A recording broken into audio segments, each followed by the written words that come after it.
Okay. Welcome. So, when last we left our instructor room, I had finished sewing the new tunic off screen last week, I believe. So, this week, I'm going to try and finish the collar. Because it's been bugging me. I really don't know what to do. But in the meantime, I was like, definitely feel I don't really like the sizing of the tunic. And what's worse, went to the fabric shop and they no longer carry this shiny sort of disco fabric or whatever you want to call it. So if I make a new, even larger tunic that's more glossy, it would be using a less exciting shiny, shiny fabric. So I'll just give you a sneak peek. This looks like.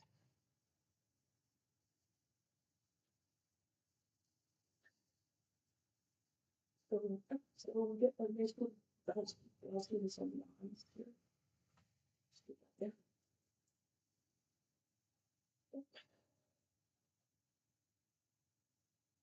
It's supposed to slightly glossy in the body, and I feel like it needs to be probably balanced.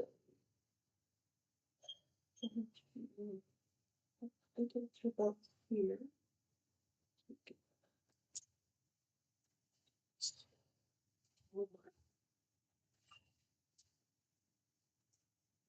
Assuming I make it as glossy as possible, as I want. I figured it needs another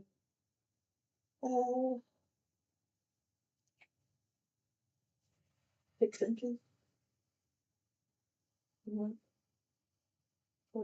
it says is like I was like, hey, I'm happy it covers my booty, but it sort of barely covers it, whereas the it's more on the upper side, whereas the pattern on the doll is more towards the lower side, probably just above the knees. And that's just like it, even if I don't try and blouse it, that's where it is. And keep in mind that I kind of want to make it more muscular, and it involve it sort of hitching up. So that means it comes up even further, which puts it barely at covering. Barely at the top of my legs. But I'm going to, so I'm deciding if I want to just unscrew it maybe, or perhaps go with a block pattern. I'm just sad they don't have more of this shiny, like, disco material.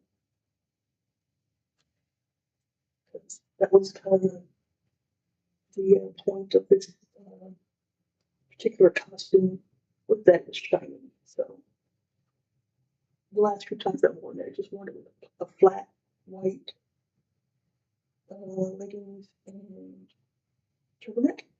But the goal was to have it be silver and black. And so the shinier black matches the more silver fabric. But I'll leave that be for now.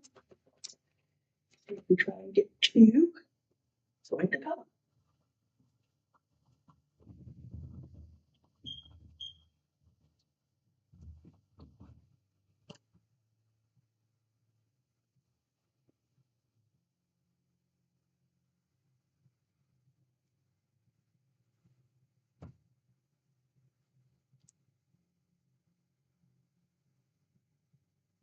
Boom. All right. So that's still a little too far over. So let me see if I can just turn this a little bit more this way.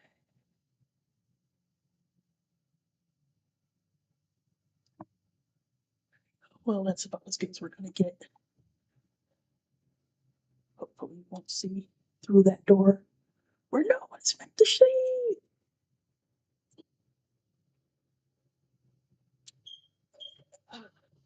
So, like I said, the collar is still giving me fits. So since this one is going to, I might consider this one a loss anyway.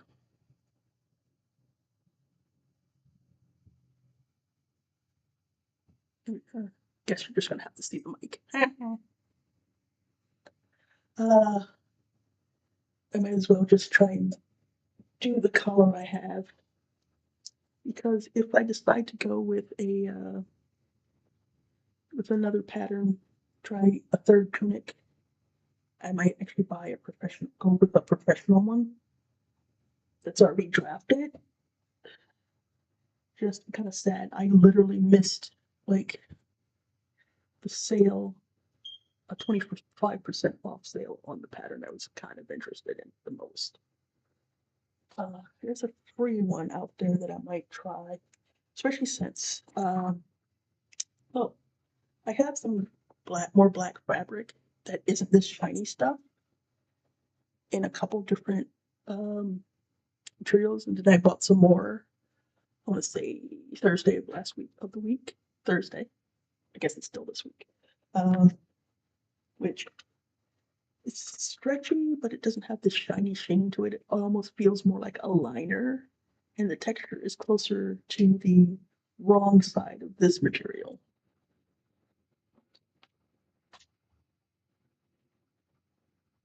So, and I'm also still trying to figure out how to attach this collar. So I'll try it back outside. Let me see. The ends I pinned. This is like the back part of the collar.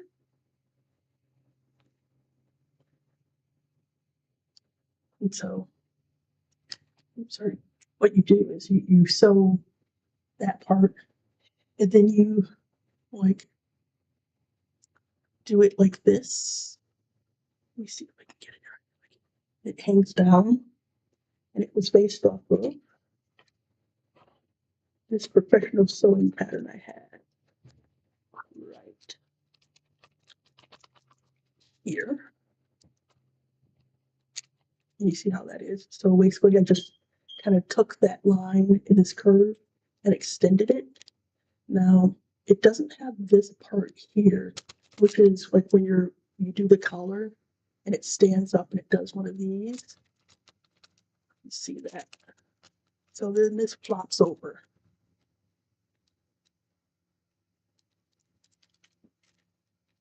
And I would have loved to have used this one because I know exactly how it's going to work.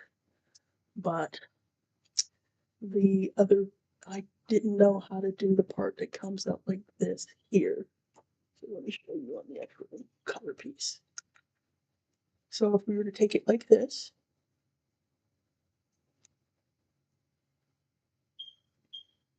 on the Zelda costume, like we get this part coming out here,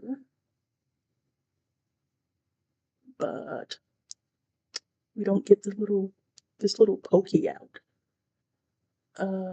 There, we could do that, but then it comes across here that I don't know how to do this part that attaches to the neckline, like the shirt I'm wearing.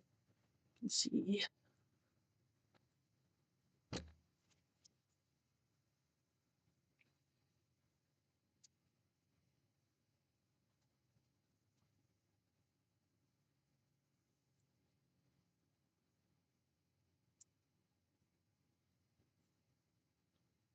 But, I'm kind of like, I think the sleeves turned out well. Maybe just even a touch too baggy, considering that, like, all the gather is at the bottom. So I'm interested to see how it changes once I sew up the hems, once I hem it, because I left a hemming allowance across both the arms and the bottom here. And so I also realized that because of the way my body sits and whatever, the back hangs down probably like an inch or two. Or you do it this way. It's like an inch or two too much compared to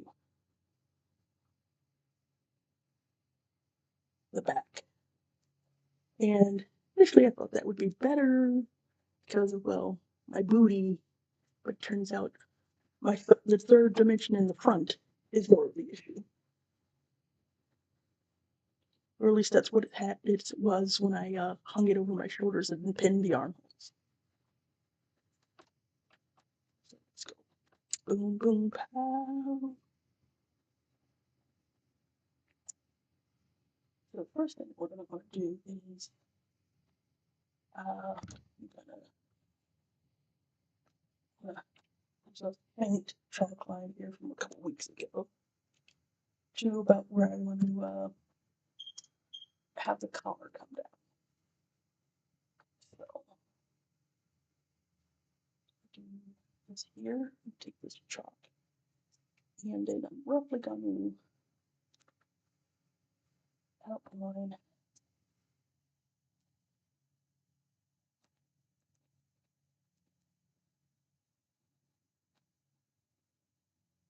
where I want this to end. Stabby. So out here.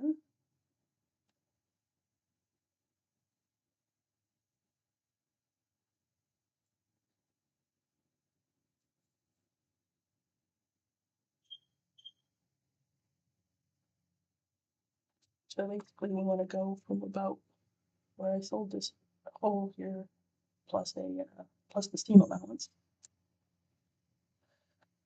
to a little bit less than where this collar ends. You can see that. So you can see this here.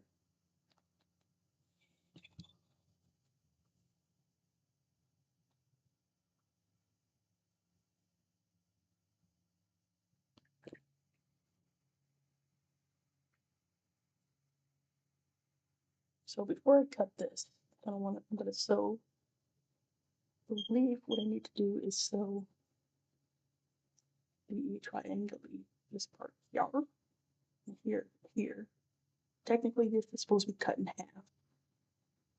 And then I don't sew this edge because it's meant to attach to this longer collar piece. You can see that. So basically, this open end goes along the shirt, and then this section here, these are supposed to like line up somehow.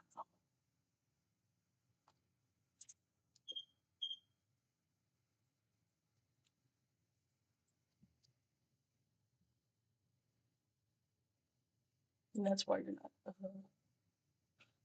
like thinking about this one, because okay, so yeah, cut that like this.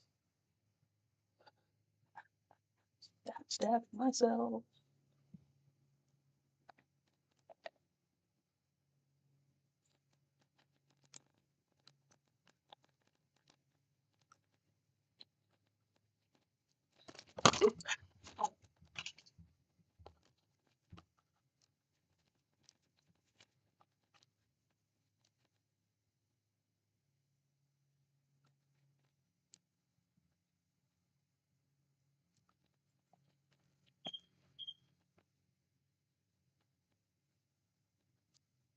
Alright, I think you can see that a little bit better now.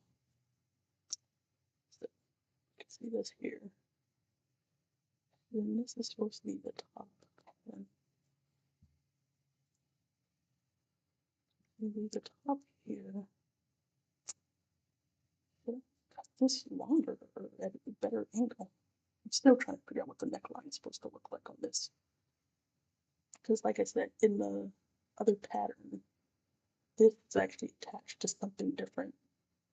And when I looked up how to do this part of the collar, a lot of them basically had this as part of the shirt itself, doing like this little thing, and then you did like a little piece of fabric up.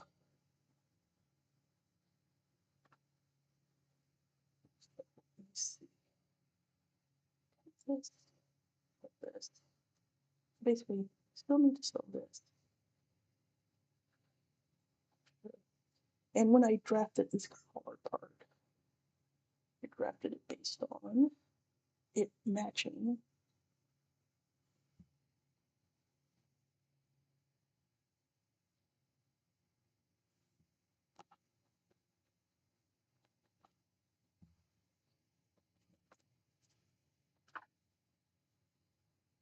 basically it matching these two matching and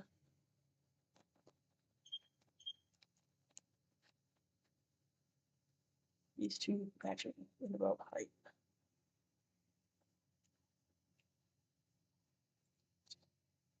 And that's why this one isn't pinned for sewing, because basically you're supposed to sew this first.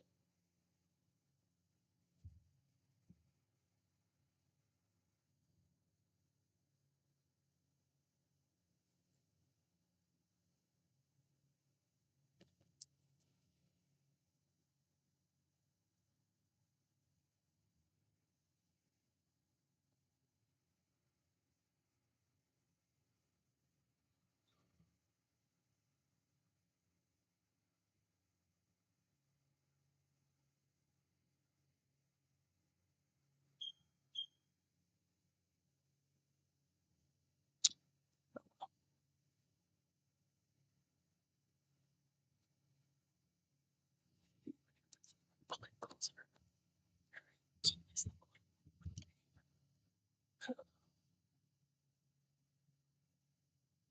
Mm-hmm.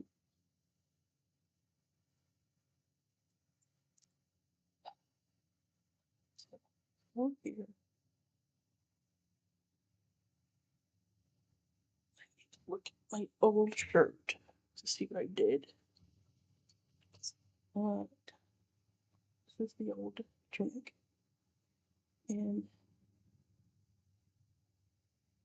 it never kind of sat right because this part here, and at least in one case, I sewed well, I kind of sewed it backwards intentionally because I figured, oh, okay, I'll sew it, put the seam allowance on the inside, and then just kind of like iron it flat and not worry about the standing part. But this part really stood out well. It was too small because basically I was cutting it from scraps. And so, let me see, cut out, cut out the triangle, cut off the excess. And then you see here, the rear of the collar and the lapel never matched up. And that was one of the things I was trying to avoid this time around. And also, it should have been 2 layers. It was just one because I was using scraps. So let me see. So,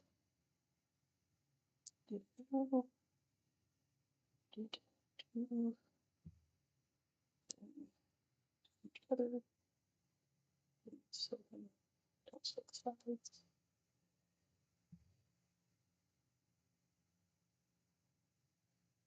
And then through. Okay. Just a curve. Just a straight curve.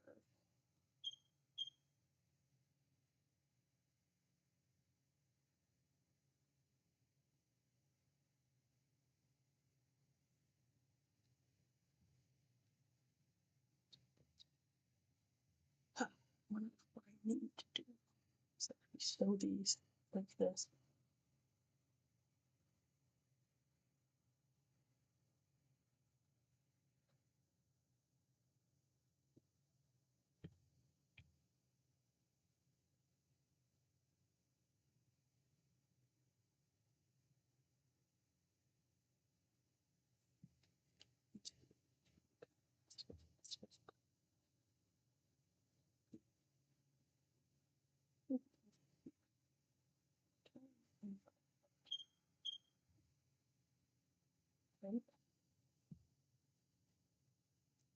That means like curved.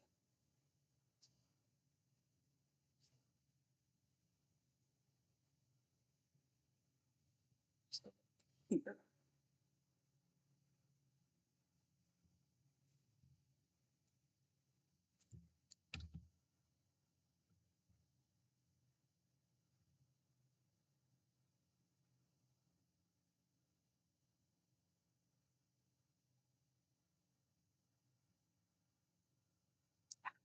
Daddy, do it.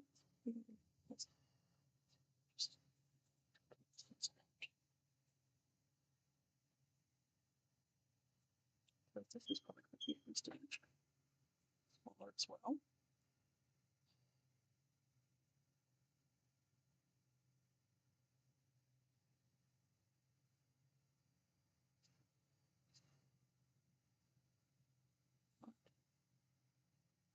This needs to be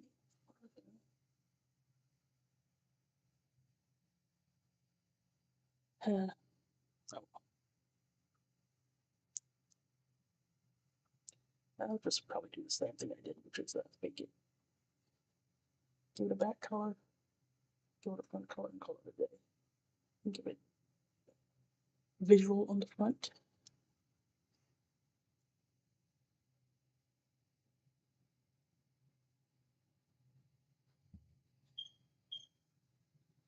Okay.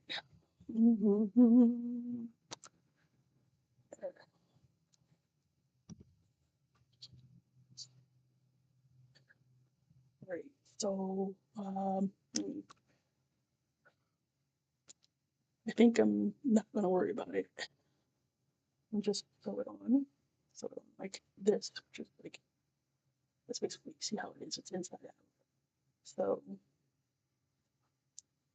and then see how far that goes, and then maybe raise this collar.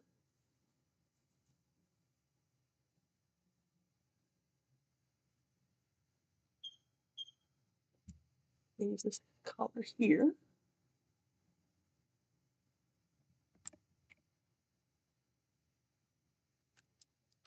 Collar here. Just like hitting it at an angle.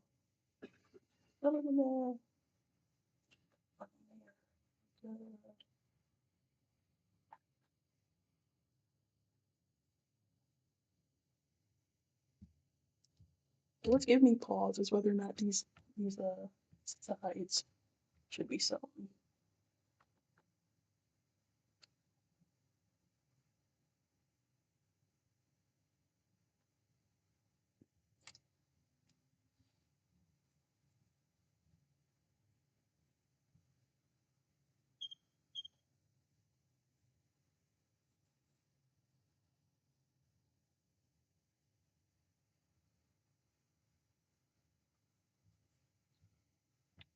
Oh, just trying to move my arms a little bit. Okay.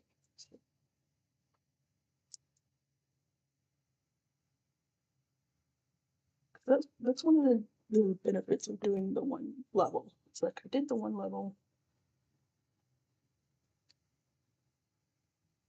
so I didn't have to worry about what happens when you turn it inside out.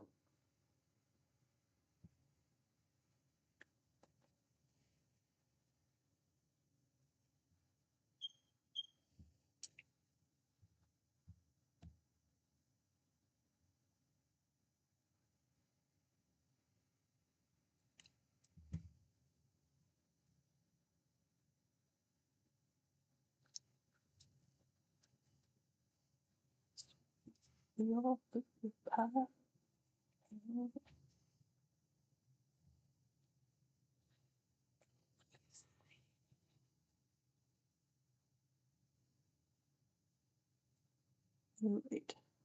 Let me just. There's one place. Sorry to do this. Let's see if I can figure out.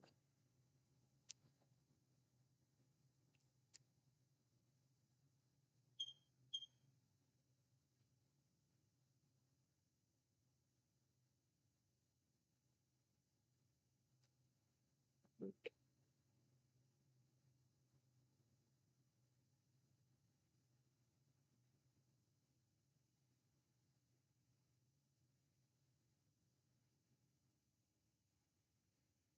If I can figure out the place where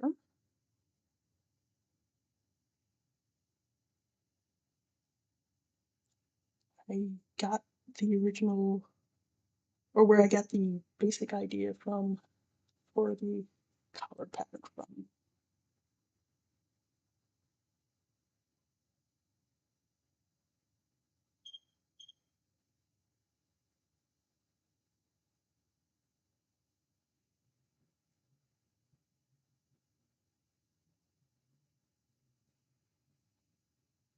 There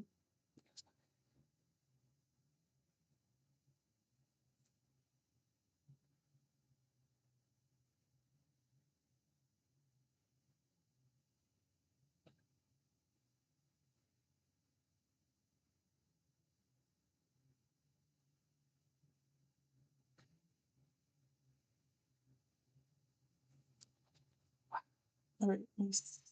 That's not it.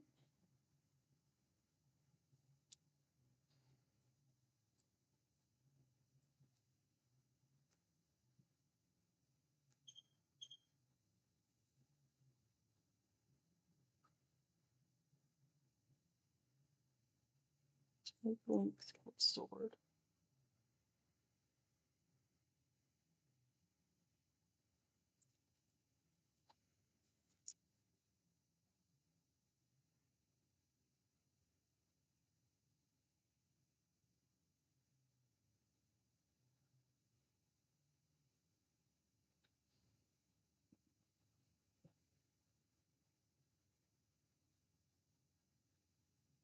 There we go. That's the one. Did I do it upside down, maybe?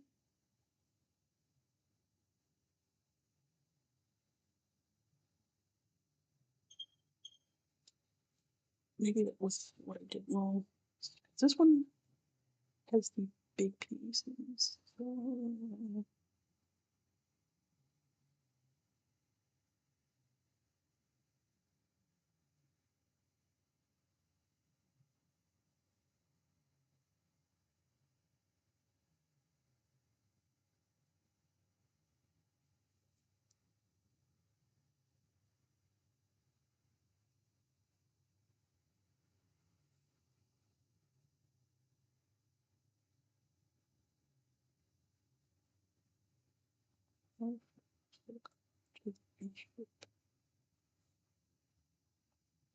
another piece. So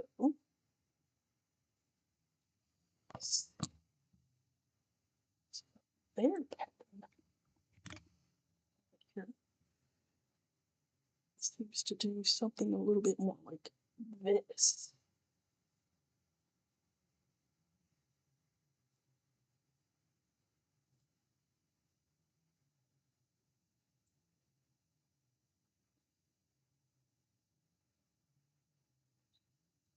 That doesn't seem right.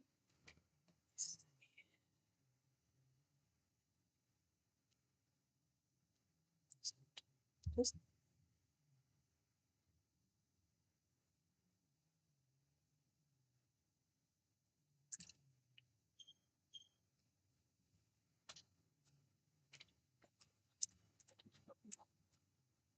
so looking at that pattern, it has this small parts here. Do something like this way.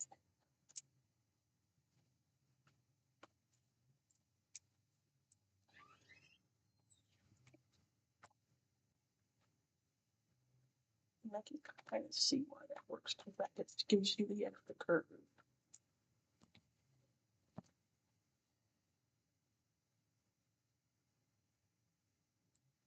get the big bulky part at the bottom.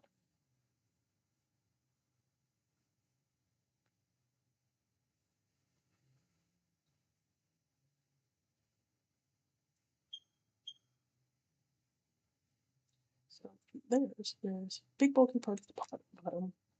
You sew this along the V, and I guess what you do with this is you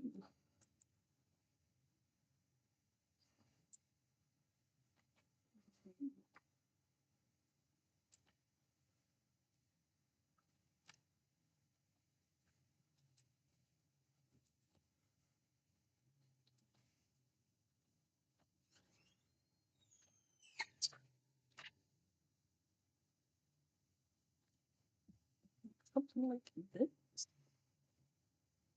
which interesting. And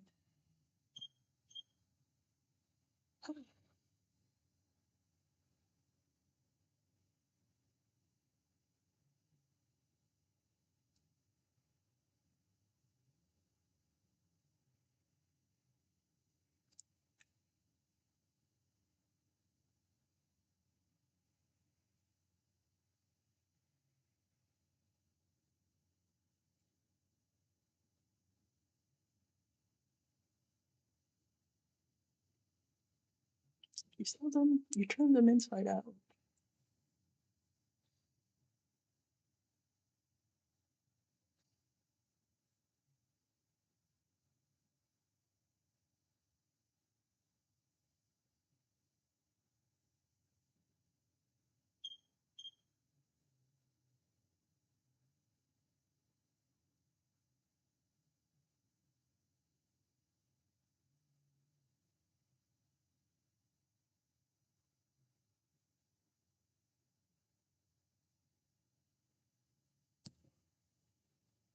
So there's this kind of upside down. It's turned this way, and we sew it the other way.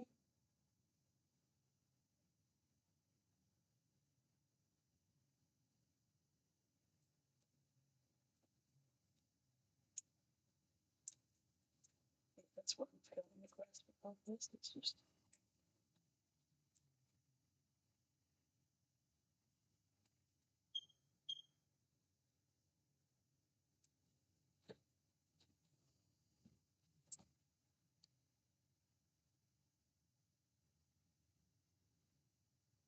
is that right? So I guess theirs goes more like this, you think?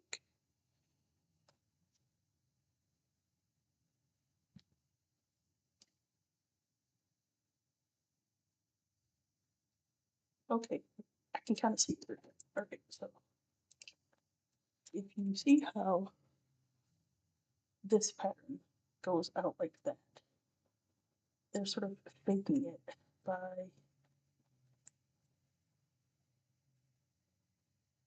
I think, doing this, but like, sort of would be more like this.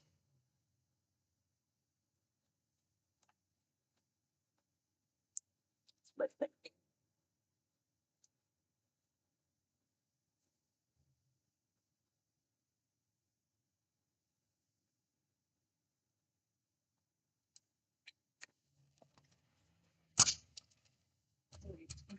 Most of this stuff is on camera.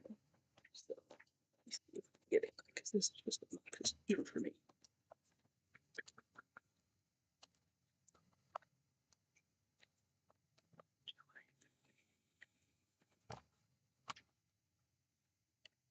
Here we are. I think that should be a little bit better.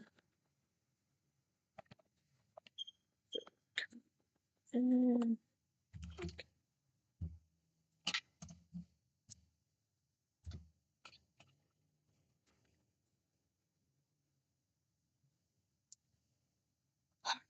okay, now I should see it better. So, judging by that photo, looks like they're doing something like this.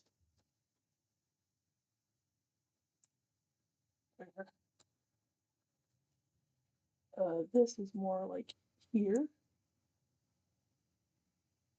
can see how that pattern is. This lines up here with this, and then I guess you're supposed to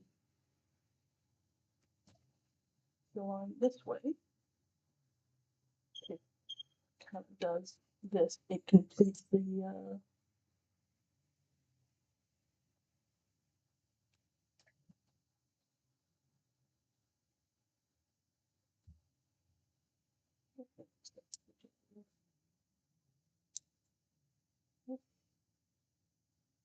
this way goes inside out.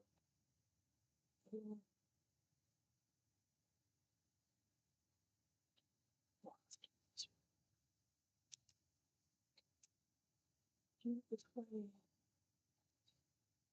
Alright, I think I pinned the wrong side. So I think I'm supposed to pin this other side so that when it's attached to the collar. So basically when it's attached to the collar, it's going to fall like this.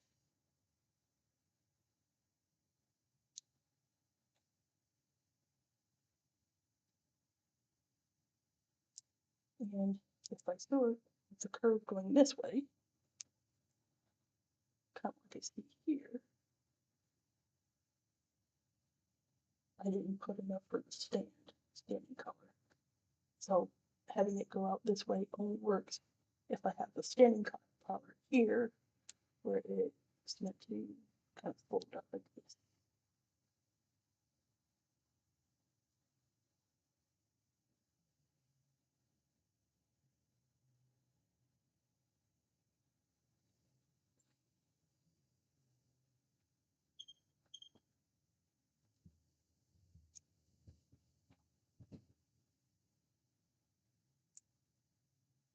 This, so it kind of inside of it.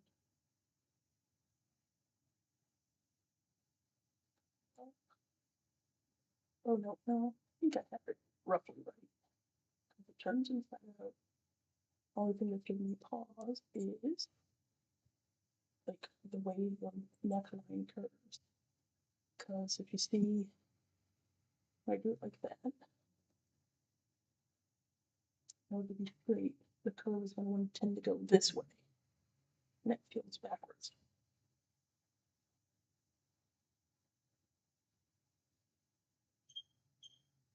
Because this is the package.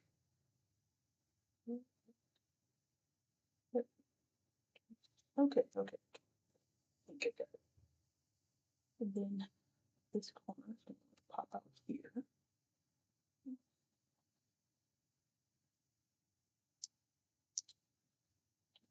This here. Ah, screw it. I'm tired of trying to figure it out in my head. Let's just go for it.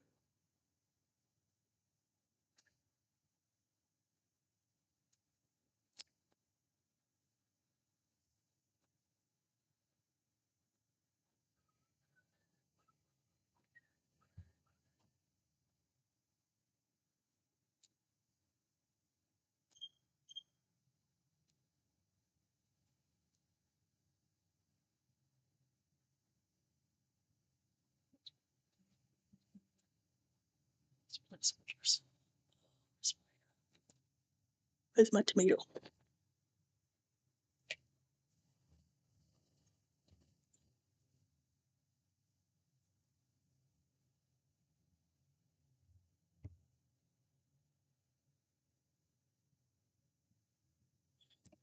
Trying to keep those wires out of the shot.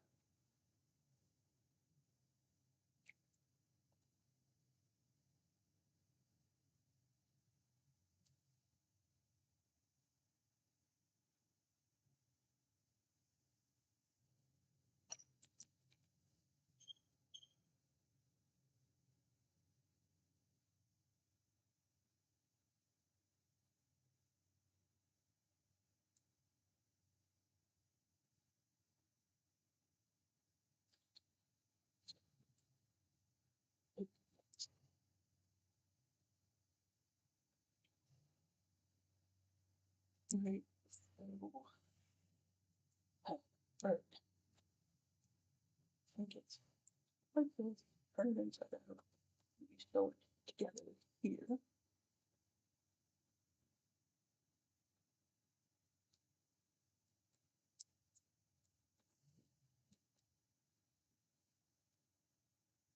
do this, so it this way.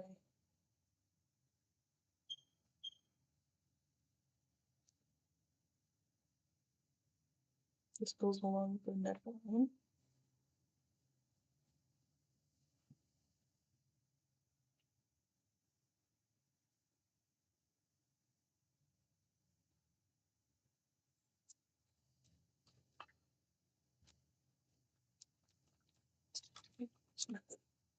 This light a little more. See if I can get some light on the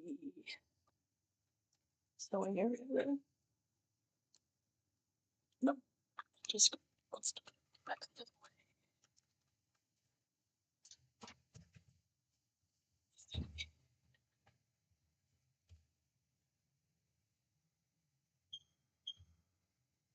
There, a little bit better.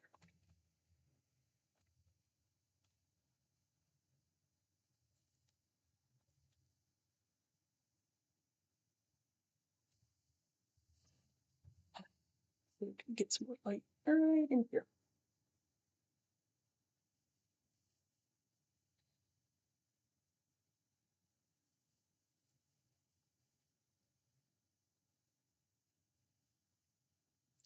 So now what I'm just trying to figure out here is, do I need to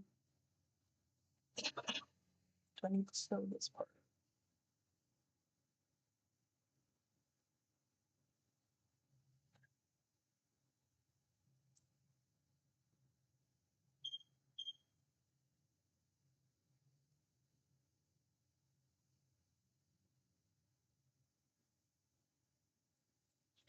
Just a little bit.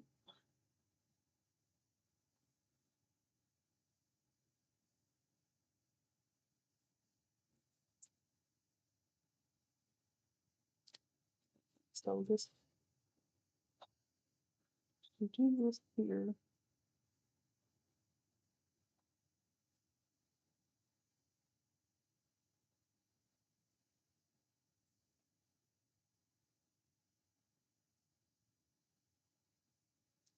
so this one's interesting in that it has like it has like the actual shape that you should cut out, but they don't actually have pictures of the color or what the color looks like from the back.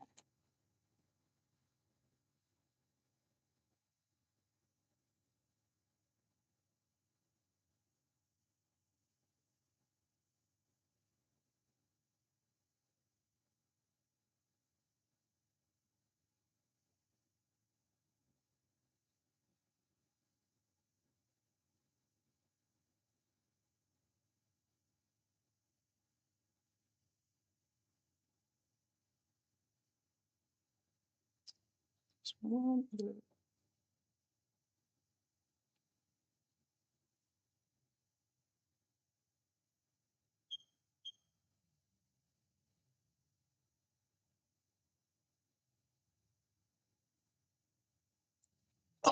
Oh,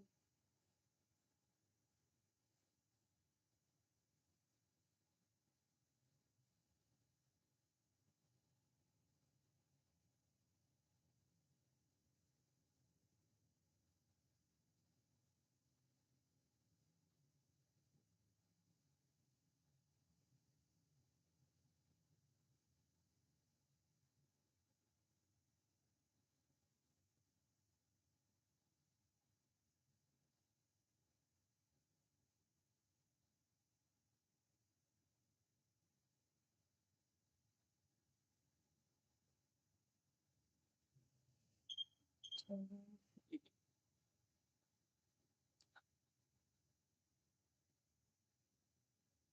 we can go back to the original.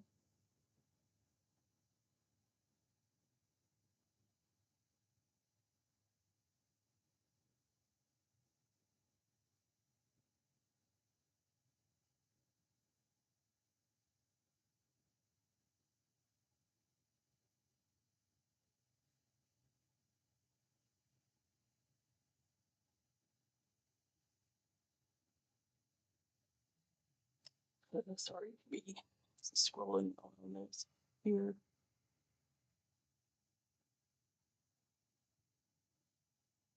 Because the only reason I looked up the one doing art was because I couldn't figure out how to do the color from the original.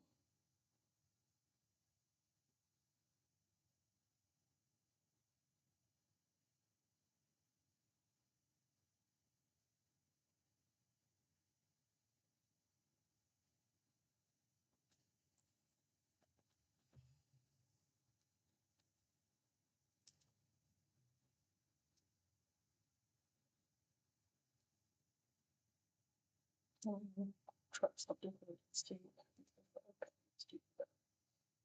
Expect me to want a tomato.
If all is tomorrow,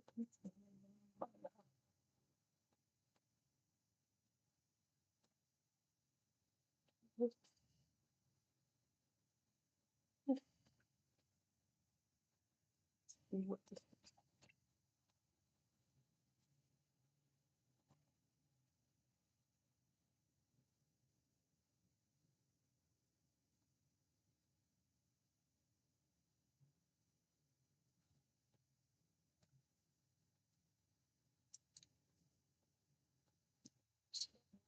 Okay, maybe go this way.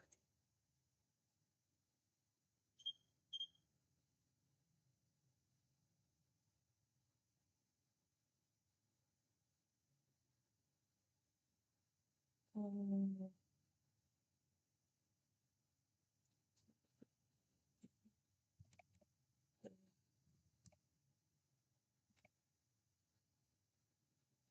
this here. Oh, this goes along. That's the doodle area. Comes in.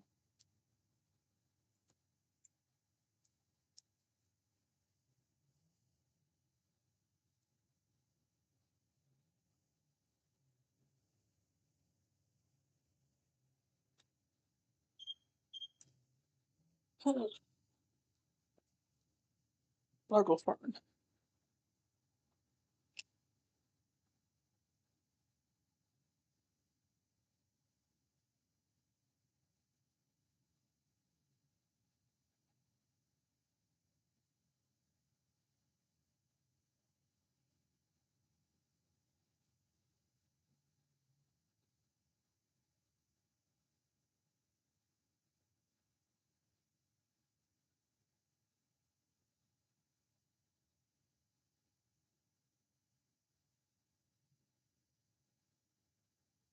Let's see.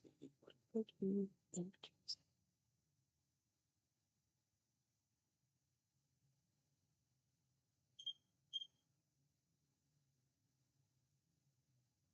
Show me your kitten.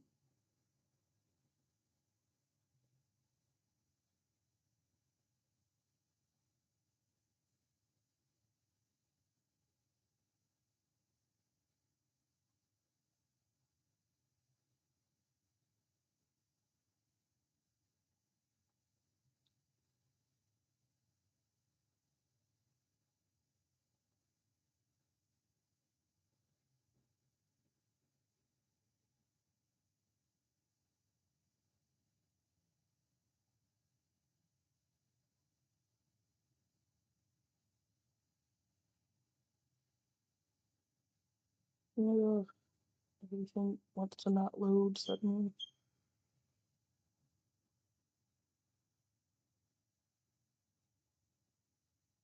I think this is what makes one of the freaking, what do I call it? Shows me the appeal of the Twilight Princess version of Link. Because it has a much simpler color.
So,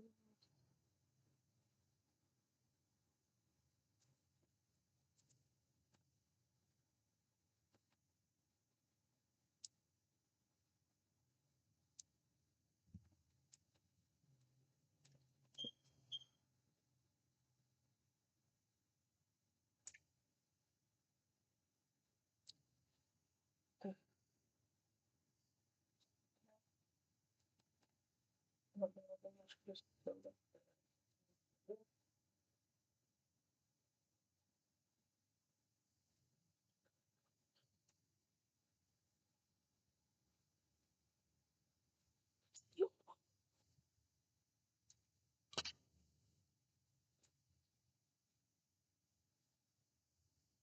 So,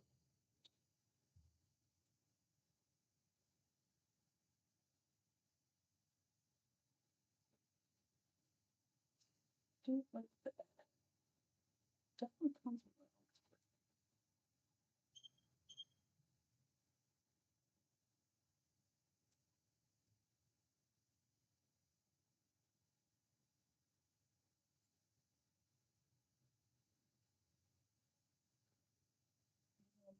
just gonna do a test painting.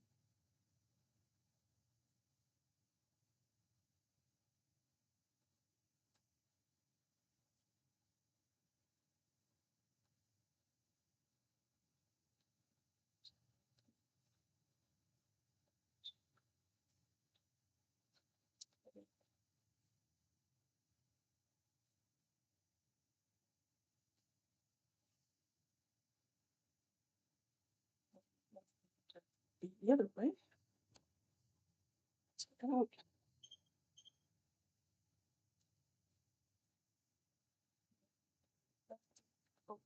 Open end. Then from the top hit here. Connect right sides together.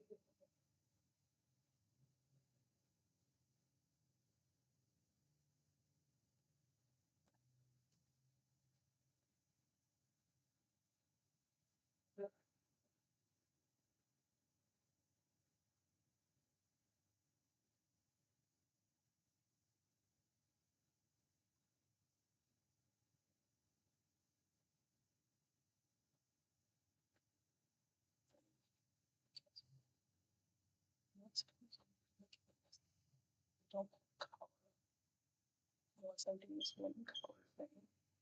So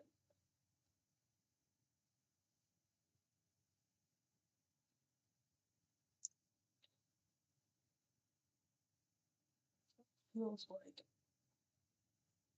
this should actually trace this one here for my own sanity. So it has that to flip over.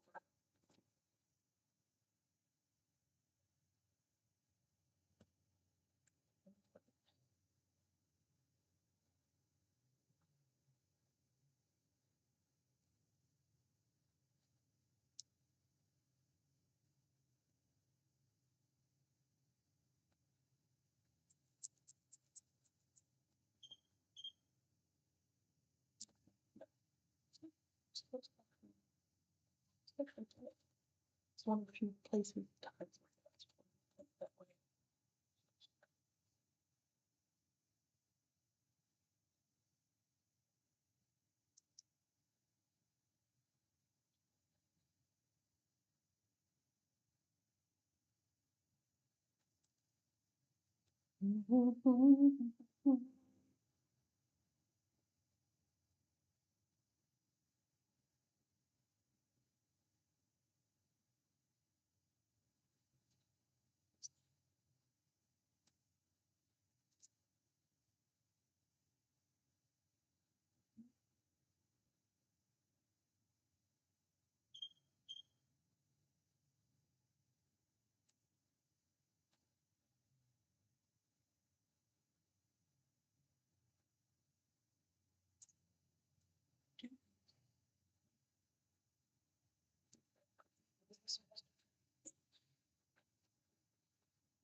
Supposed to look.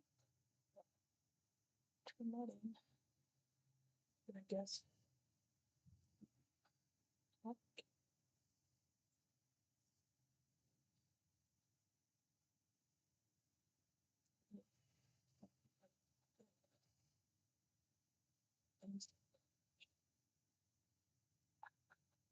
Stabbing myself with needles.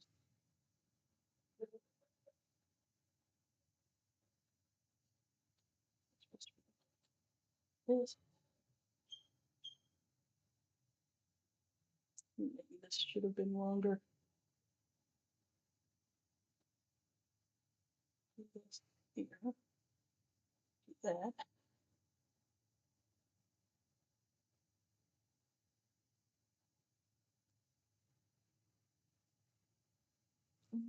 Maybe do it this way here. Okay.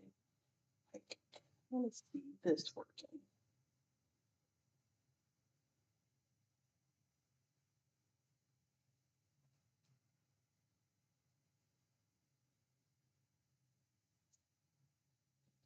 So I don't want this.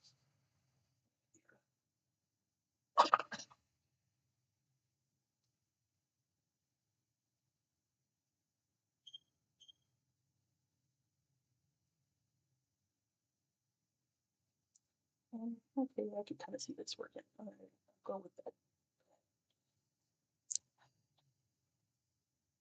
Worst case, it'll look just as bad as the other one. Uh, so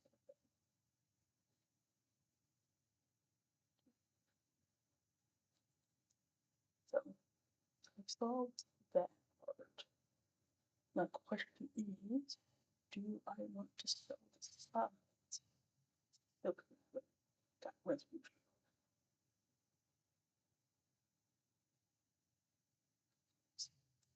I don't. I have this weird little thing here. It looks like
oh my god, this is kicking my butt.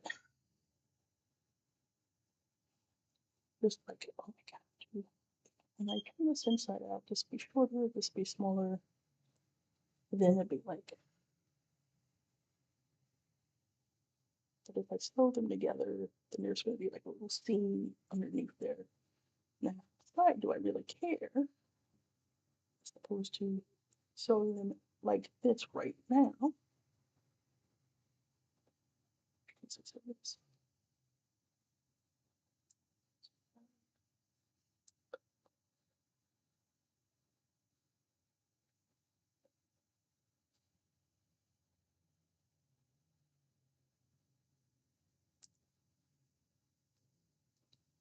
Side. That's the funny part is I don't think I should sew the sides because having to sew them so the two finished parts together seems kind of off. Like if I flip this inside out and then I'm sewing these two parts together, but like inside out.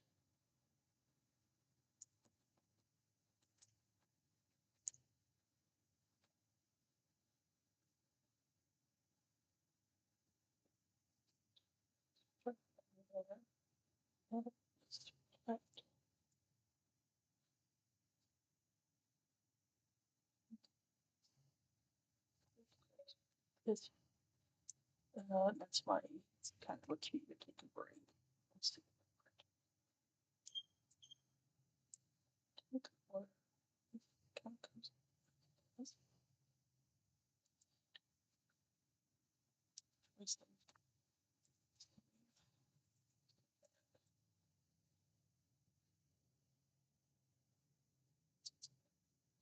Oh,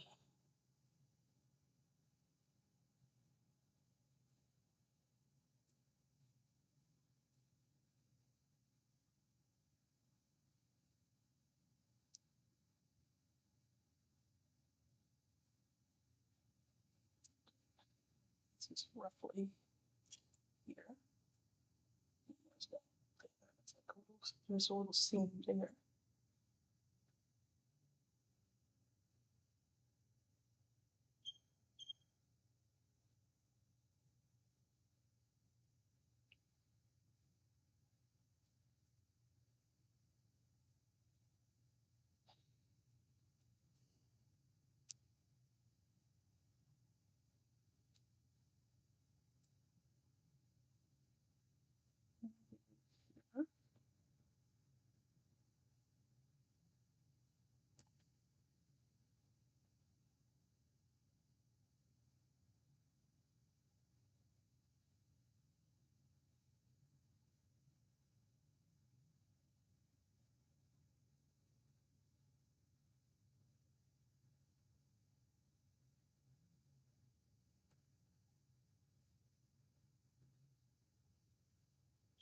That.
So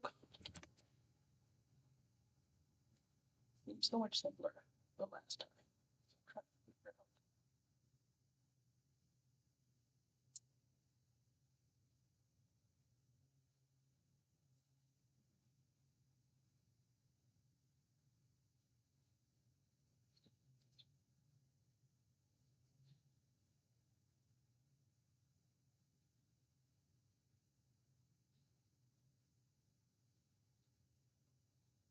So, I think I'm just gonna have to connect these along the line so we can get a better sense of this.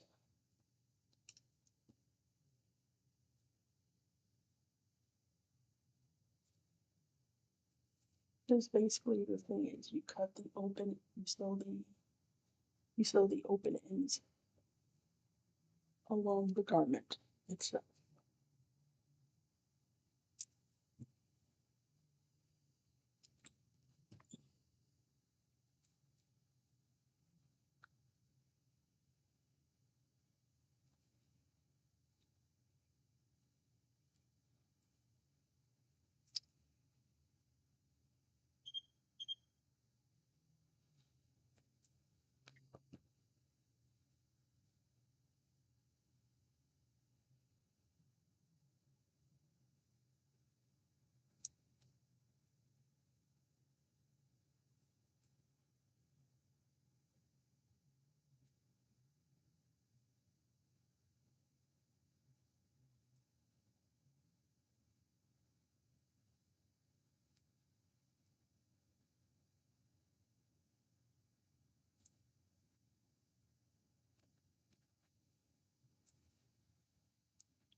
So I'm going to repin this.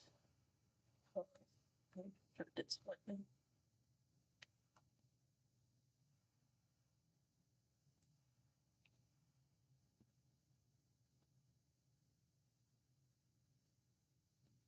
Because you can tell from here, this comes down way lower. But when I look at the top here, there's a lot of extra here, so they're not lined up really well. I think it's because I just was trying to figure out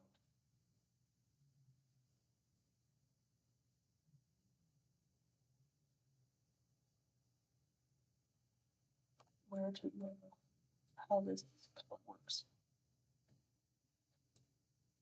Or else I wouldn't have used, if you can see I did pins the long way when I usually do it across like this, instead like this, because it's easier for me to pull the pins out if I do this way.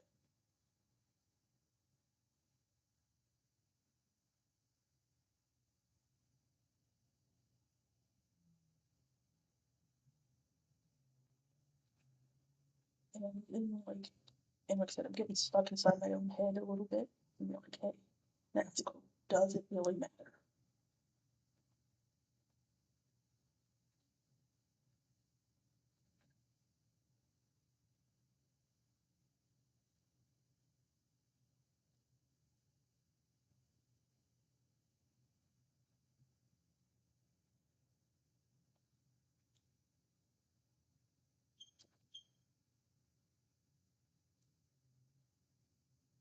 it doesn't matter for something that no one except for me is probably going to see.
But take me out of the ball game. Take me out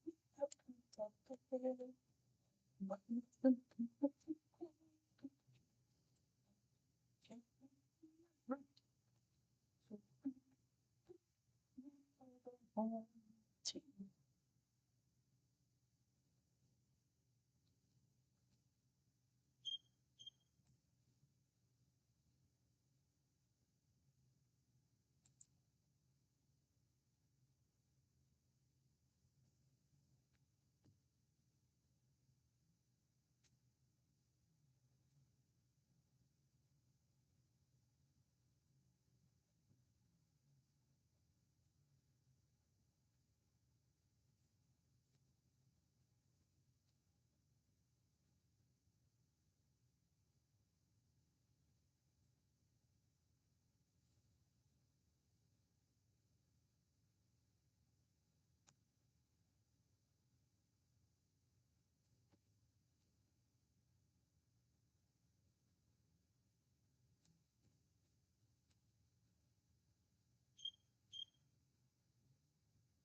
Right now I'm just pinning this side, even though it's the side that's supposed to be left open, because it's annoying.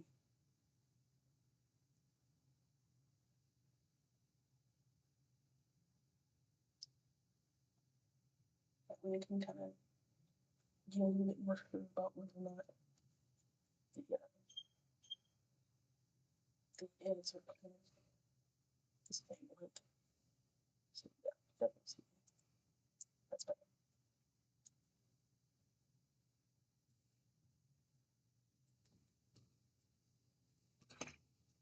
One second. Fix this. I have a timer going. Try and keep myself on track a little bit. And of course, I ignored it this first second I got. But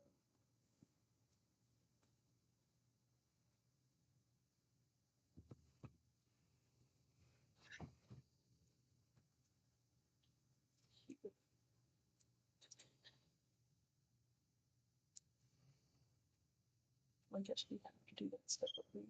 But this, you turn inside out. Separately.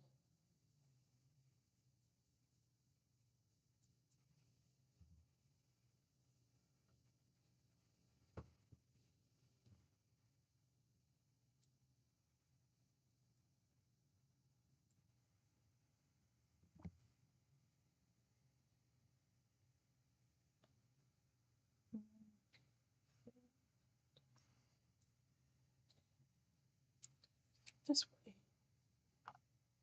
I keep making that mistake.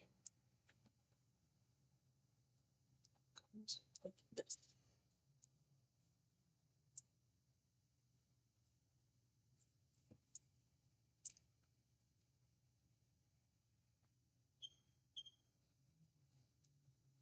that.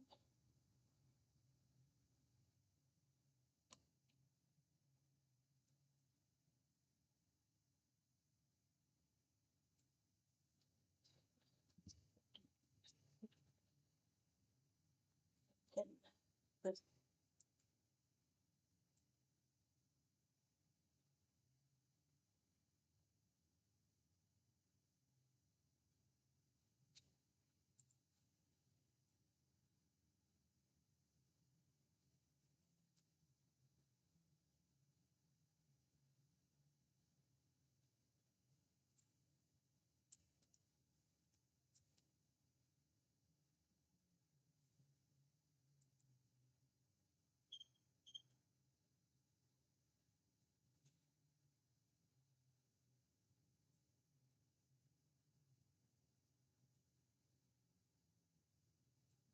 Mhm.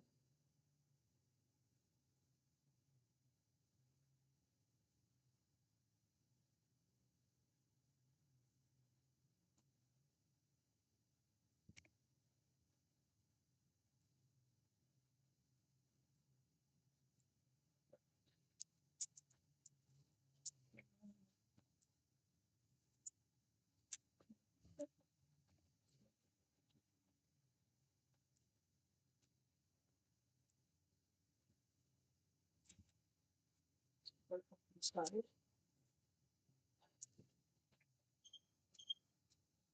Look inside. Go something like this.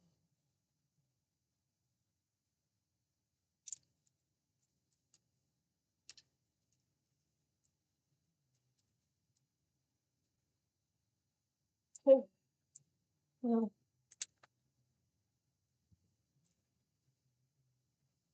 it's already screwed up the battery, so might as well. Oh, oh.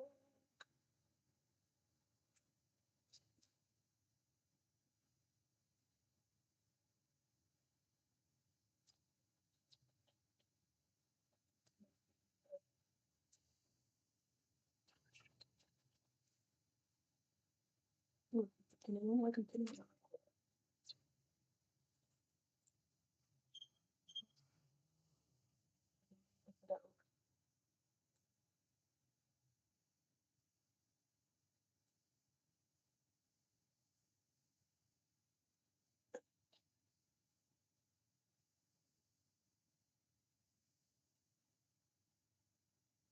Alright, so now it's coming together a little bit more. So if I pin them, sew them first, I would have to slip this collar part here inside like I was sewing a sleeve. In which case I turn it inside out and now it's like one piece of here. And I sew from here along the garment. However,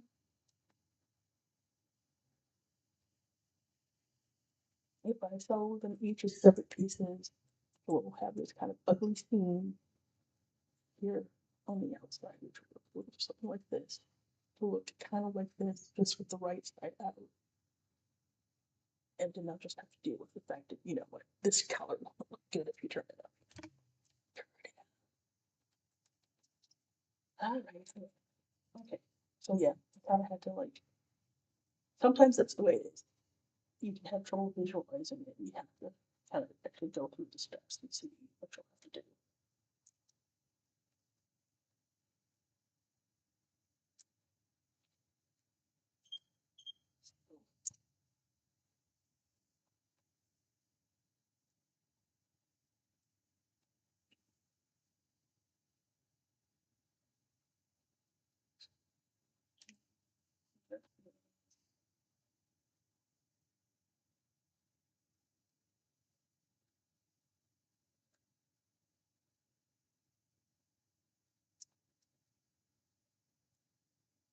And we're gonna sew the sides, and I'm just gonna have to deal with the angst that will come from having that nasty seam on the finished side. on the other side of the cover.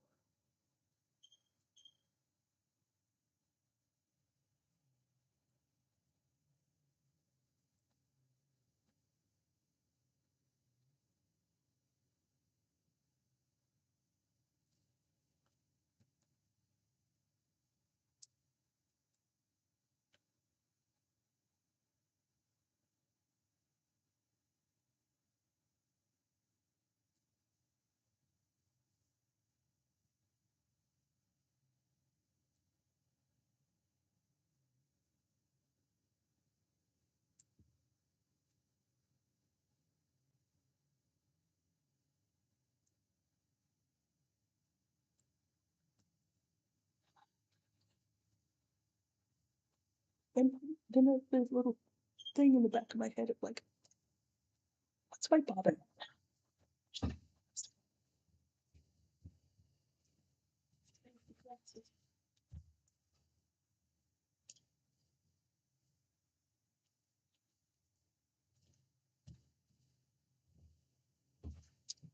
Back to tomato.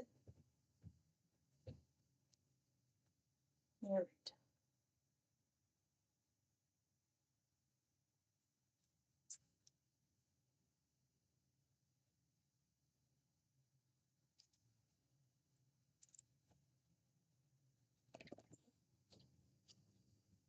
Right back.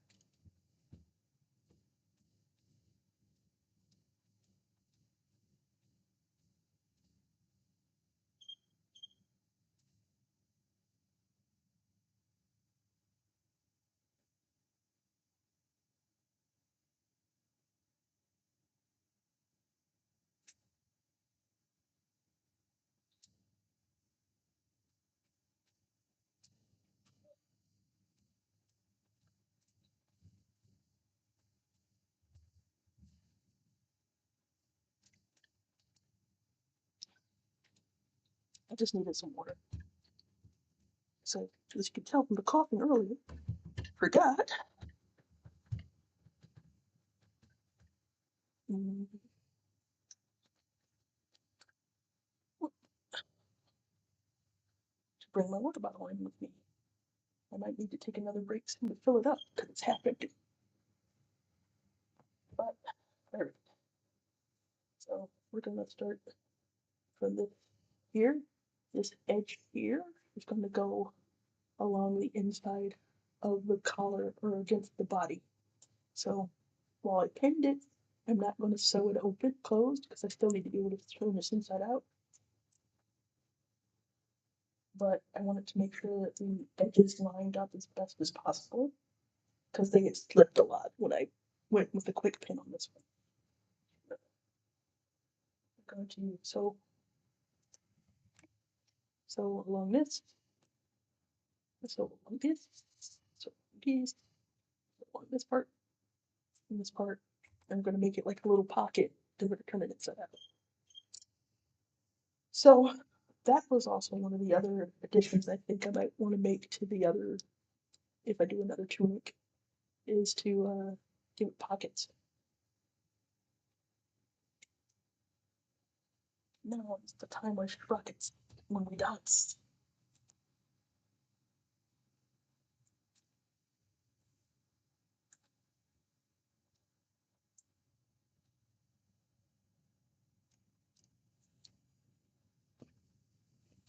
Engage. 1 centimeter. In.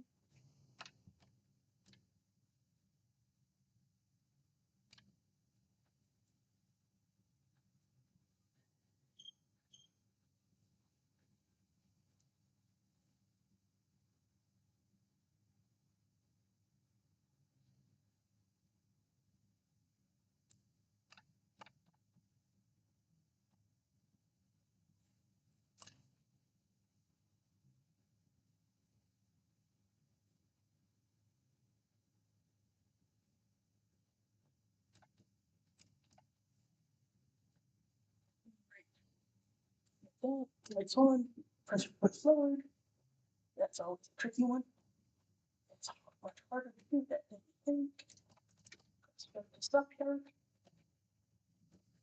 color, back stitch. Now,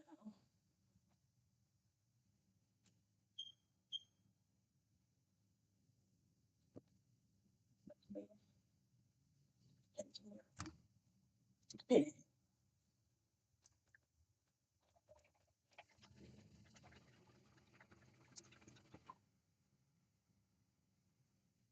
So I'm trying not to stretch this as much because they're roughly the same size and you don't necessarily have to bend them.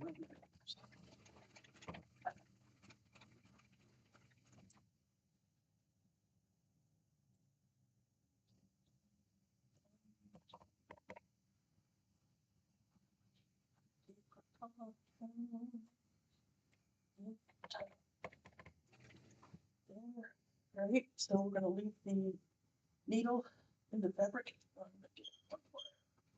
Twist there, and then we're going to rotate it. So with the pressure foot, rotate the fabric. Make sure you lower the pressure foot. That is really important. And I put on the safety goggles because I'm sewing really close to these pins. And just in case, I don't want to make sure I don't want to get a metal shrapnel in my eyes.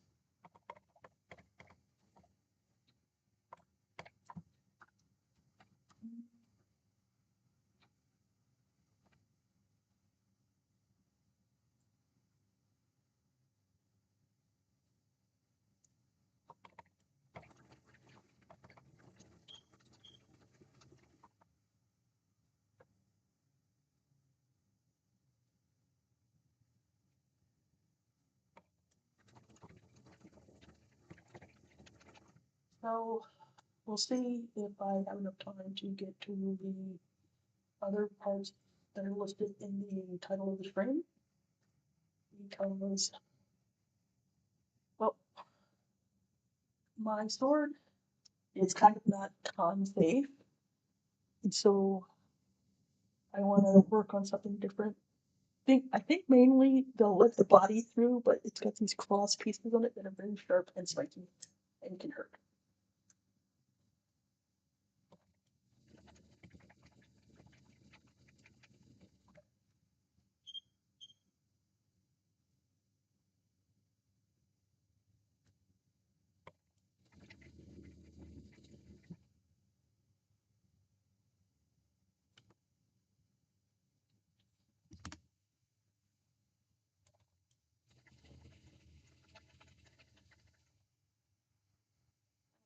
I should be straight stitching these.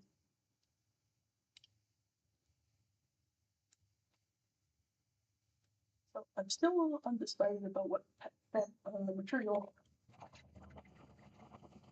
I want to use for the front of the shield. Because the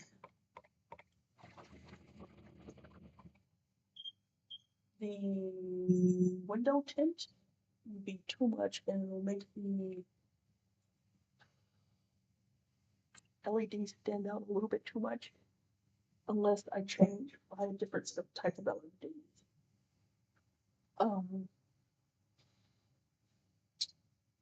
If I go with the new version of Wonderflex, it may be it's too thick for the light to shine through very well.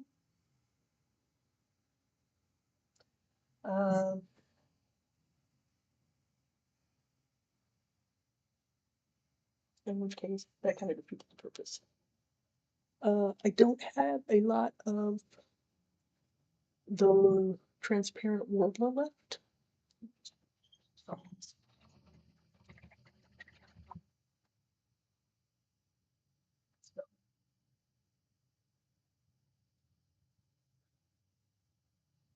So I'm not sure on if I can use that particular text. And decide if I want to use that the shield or not. Alright, start to get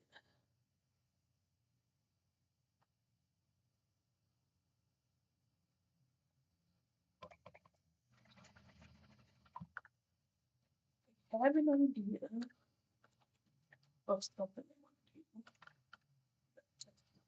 Nope. Back. Look, press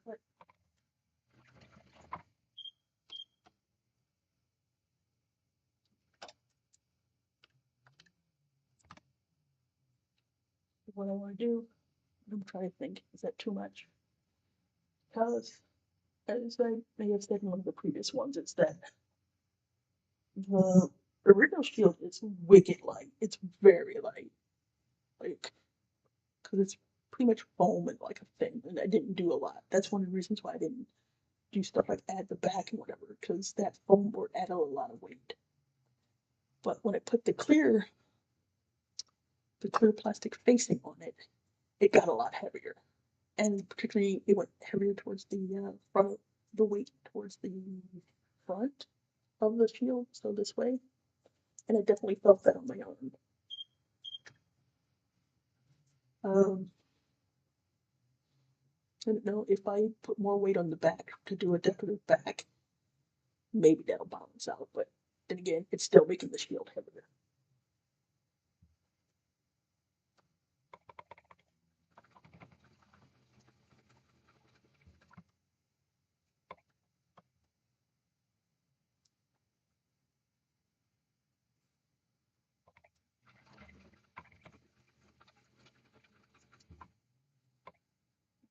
Part with trying to take your time, don't go faster than you're comfortable with.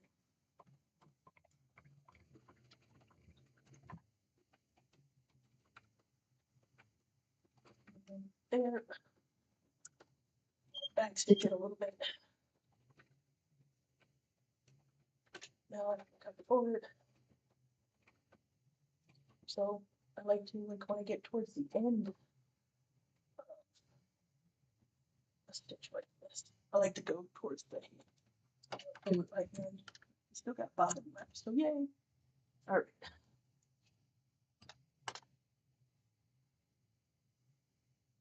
So, alright. My soul is terrible. My cutting is even worse. But there we go. I like that. Solid.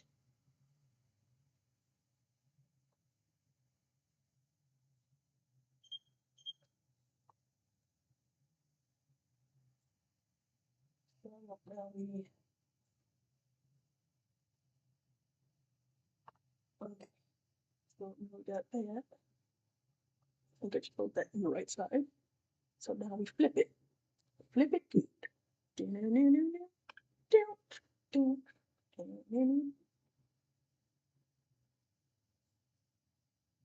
there we go. So now we've got this little doodad here.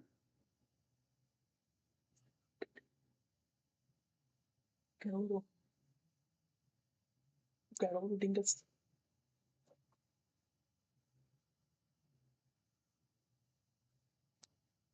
Then if you do it like this, that means these poke out a little bit.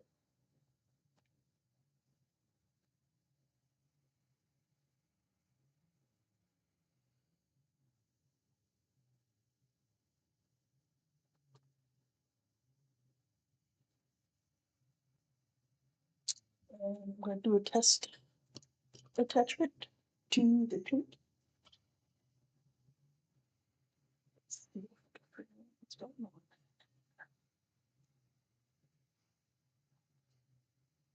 Put that together.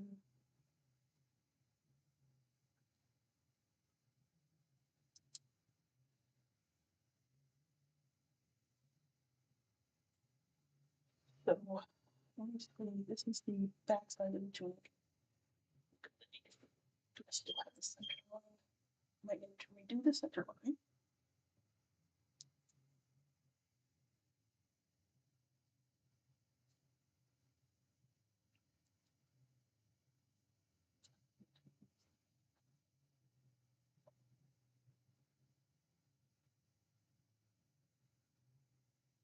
So maybe you wouldn't have some of this problems if you did it like all at once in one sitting, unlike what I'm doing.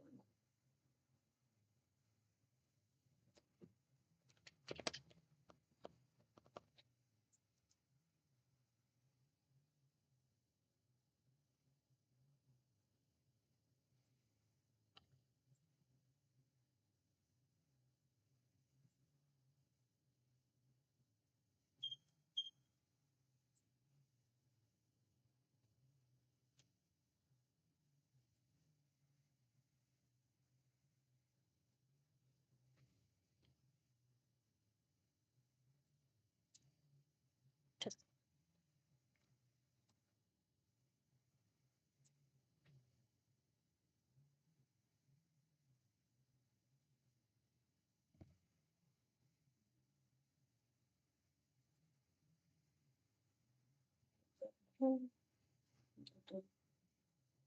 Yeah, probably halfway markers on this. Here.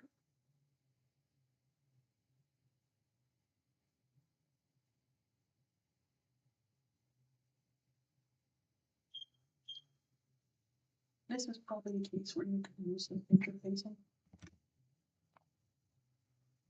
but I don't want to go through all that. Or maybe though I do have interfacing, but it's like iron on interfacing and that doesn't work well.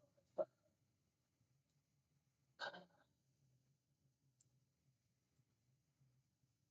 let's try to cover it.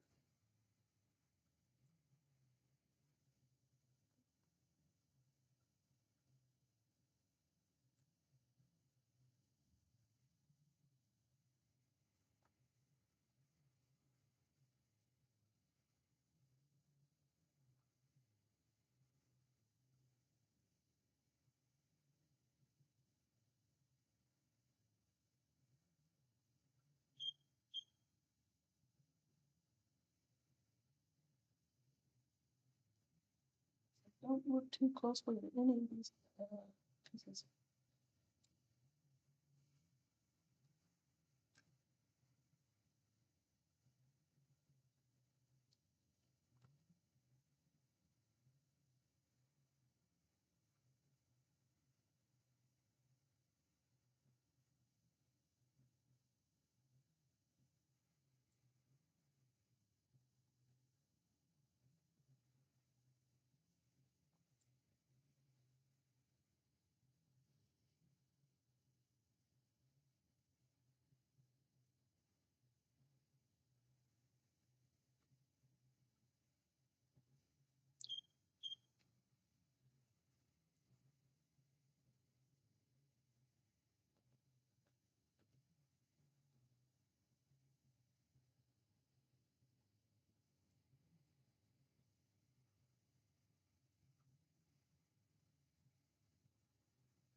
I think that's what I need to do.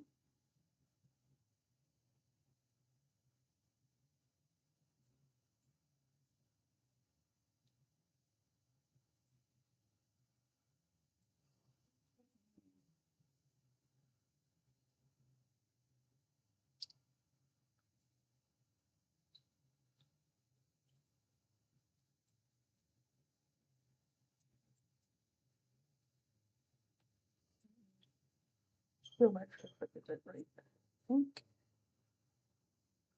I do. Right. So that's right sides together. It's gonna come to pull. Oh, check. This is something I know I ran into with the last one. Where I, so I did. isn't it? Yeah. So you see, I did this here. I did right sides together, hoping that it would fall outside like that.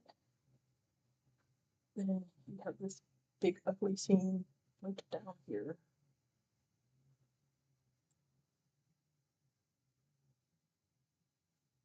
So I suppose I think one of my plans was I always meant to iron it so it's flat. And actually, I think I tried and it just did not work. So do that, but you got this ugly seam here. I think I was fine with this ugly seam at least once, so I guess I can be fine with it again. And I did the same thing here. So that's the here, went past the shoulder, that's back of the neck.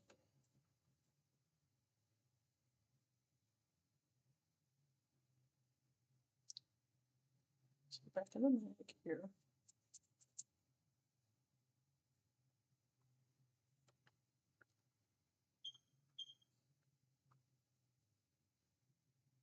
In this case, it sort of always looked wrong from the other side. Now, if I put wrong sides together,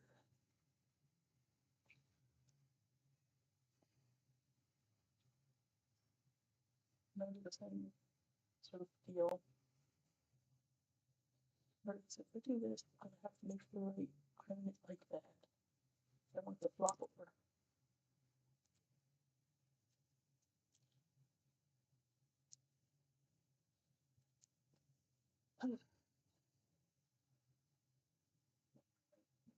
Flop over. And basically, until I throw this around like that, the weight of the collar is going to pull it down. It's going to pull this seam this way and up and look nasty. So,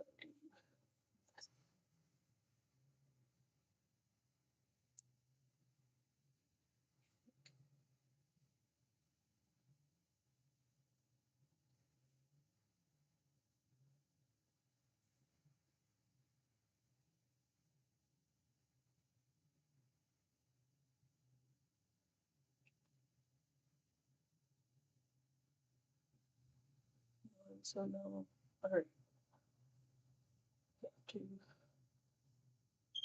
alright, guess let's do it like a sleeve. Don't do it this way.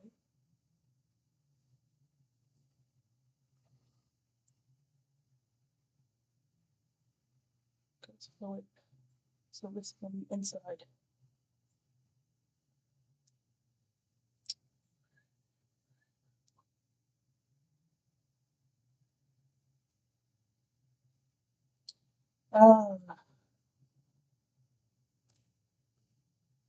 I may just wind up buying a pattern. This is going to be way too long.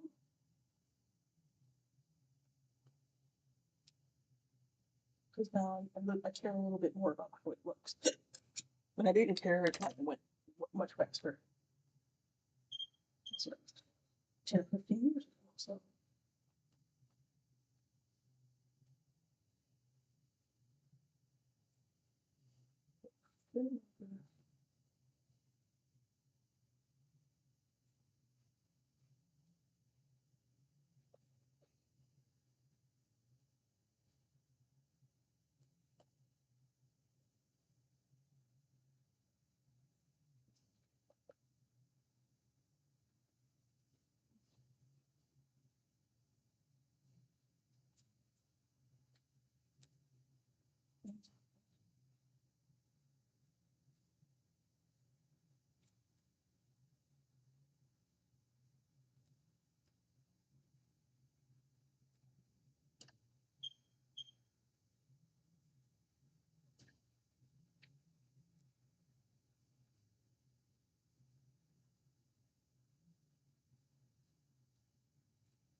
What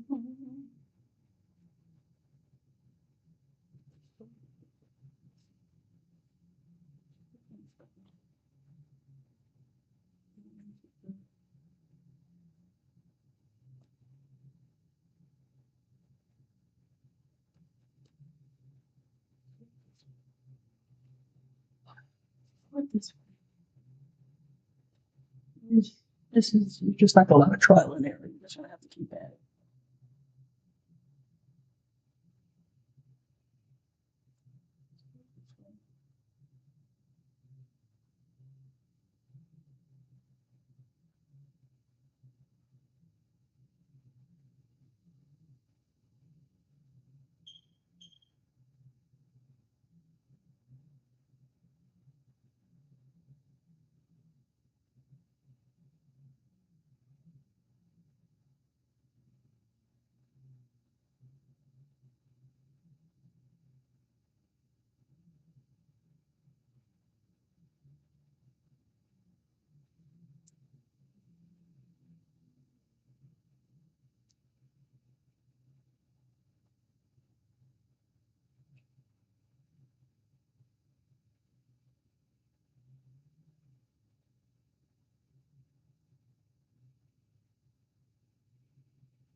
So yeah, I can kind of live with that, I guess.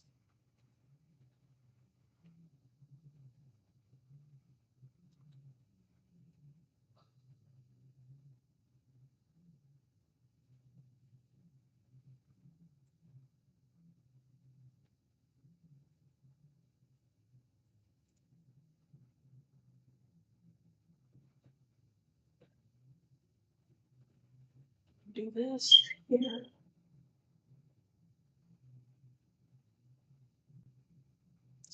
All right, so we'll still have this nasty underscene. Although I think I realized from using other patterns how they normally hide that seam is. Usually what they do is they stitch one side to the one open edge along the opening. Then they flip it and then they stitch the underside. They flip and then hand stitch. Or some of them do a stitch in the ditch. I think that's what it's called. You go along, you flip it under, then you go along where you already did it. I think that's what one of my other ones had to do.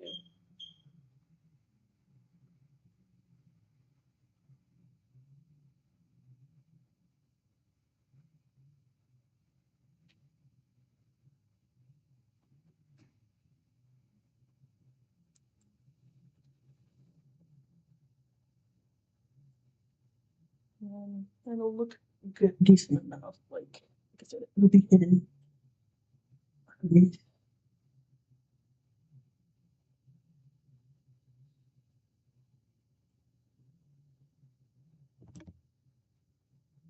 Then we do now is take this guy. So this guy, this side has got to be to the top.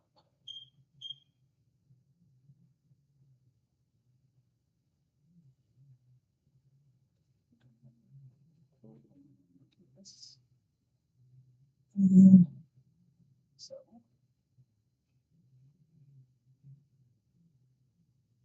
these guys.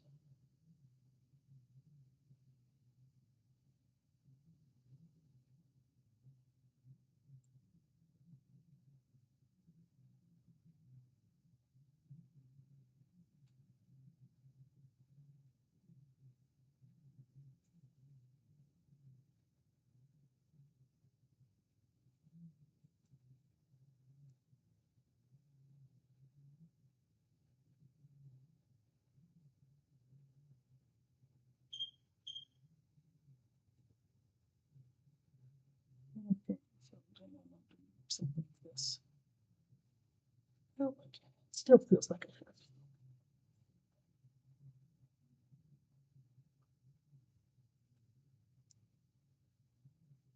Do this.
So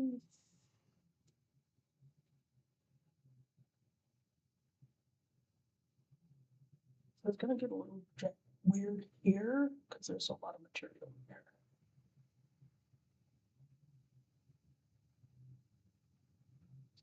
Maybe I should have done the sleeve sewing. Should have sewn it like a sleeve.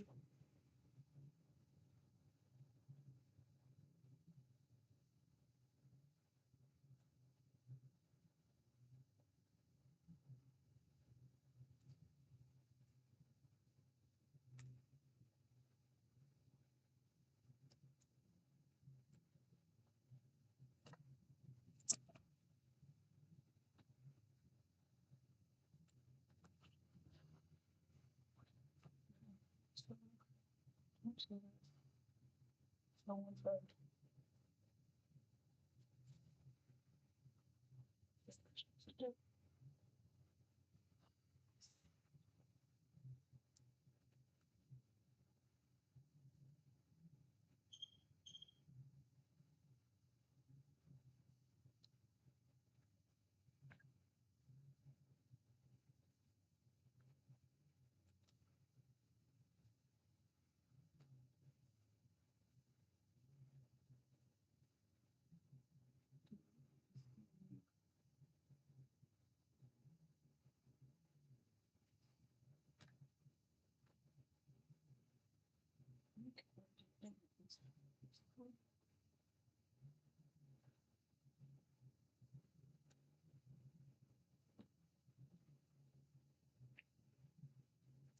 Hello, base.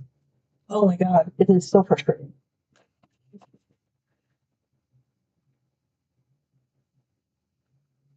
Like the collar, it's been giving me fits. Also, let's see, what was it? I got the main tunic done. I just feel like it needs to be much larger. And the fabric store is out of this particular version of a very shiny fabric. So if I do version 3, I'll be using one that doesn't quite have that disco feel to it. But right now, I'm just seeing if I can figure out how to do this collar.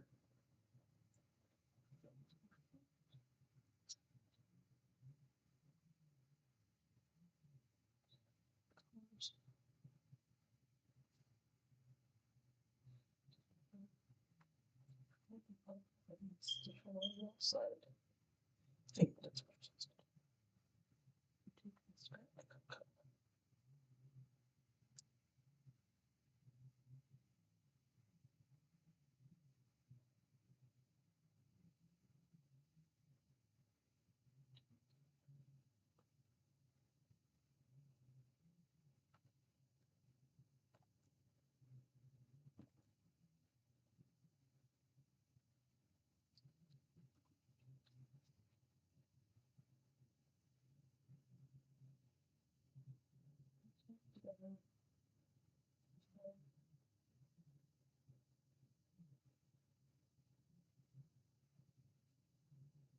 Okay.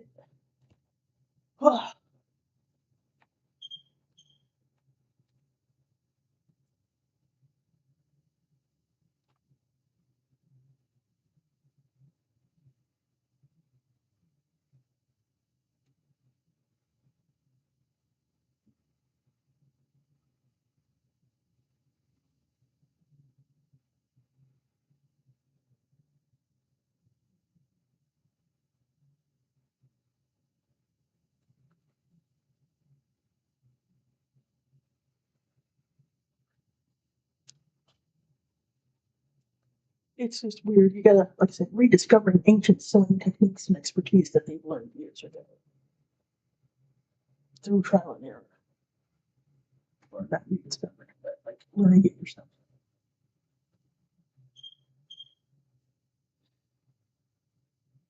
This is where patterns come in handy. Pattern point. Oh, they've done all this before.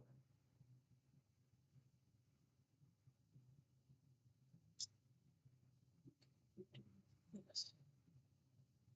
So one side to the back.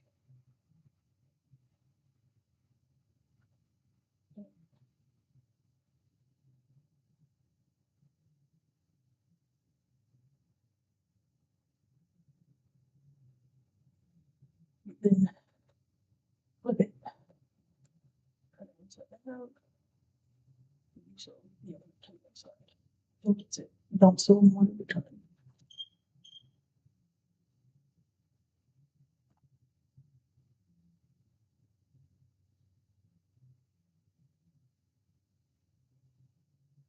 At least that's what I'm going to do.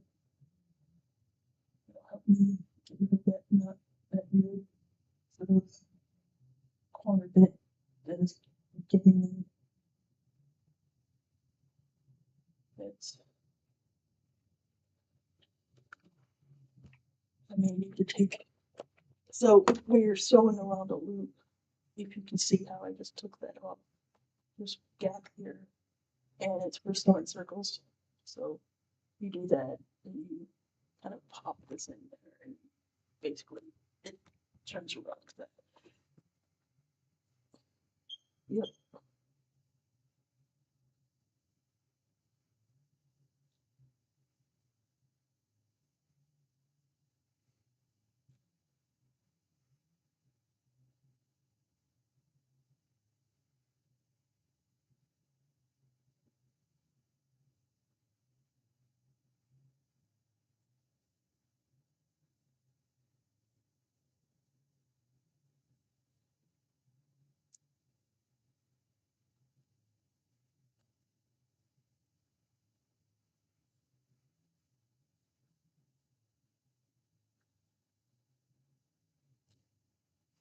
Before we do that, I'm going to want to cut this.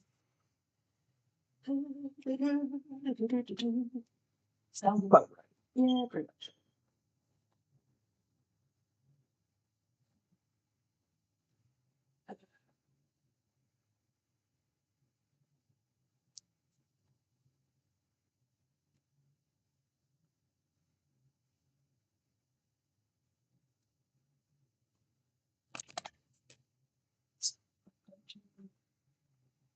Go and cut the rest of the V. Let's see. Too much.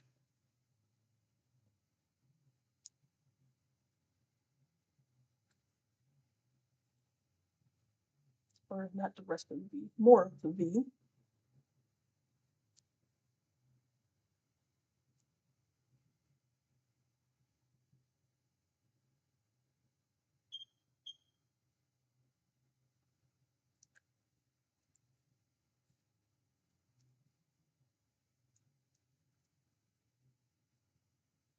There.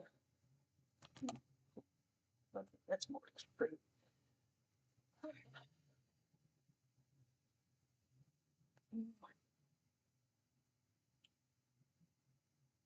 And then we can continue pinning.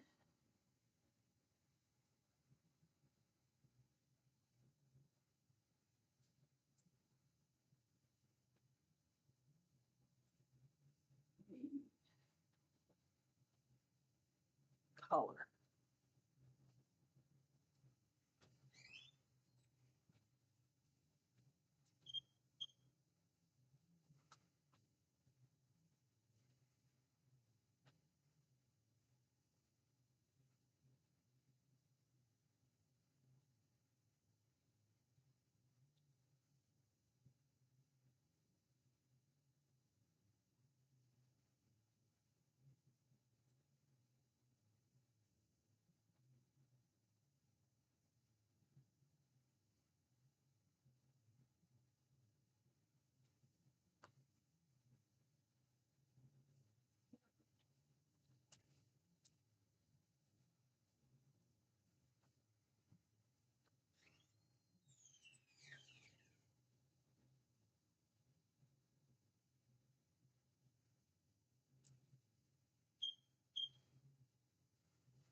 This point back here, the color is too short or too long.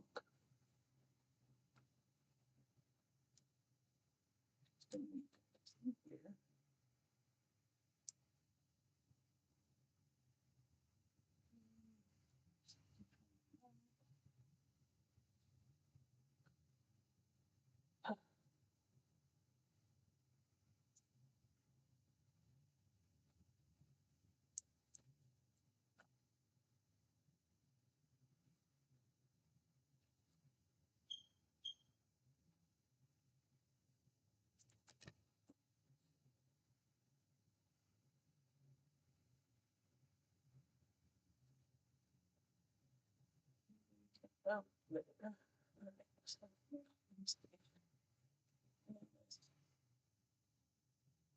At least until it ends. Wake me up when September ends.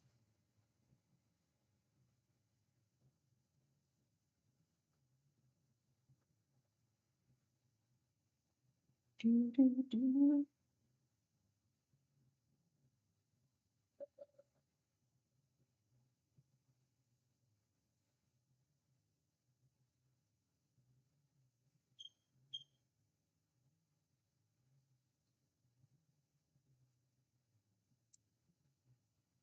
I need to fold this inside out and see what this looks like. Stabby.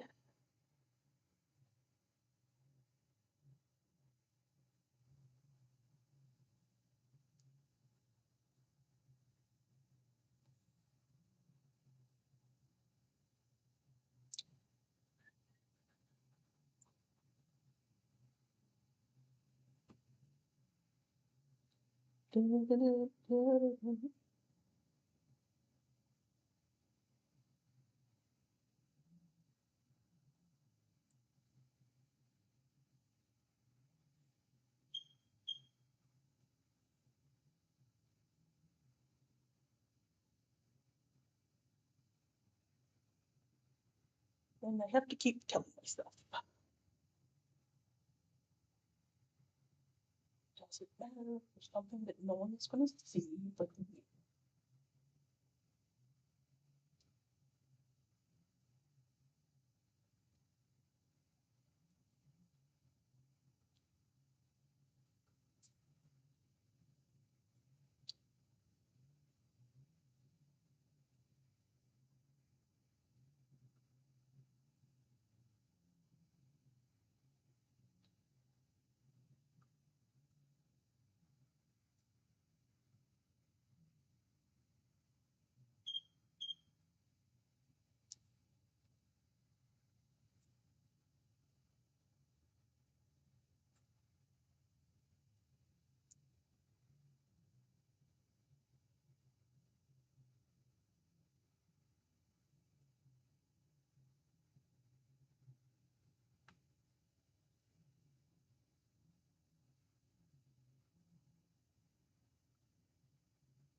Do do do do.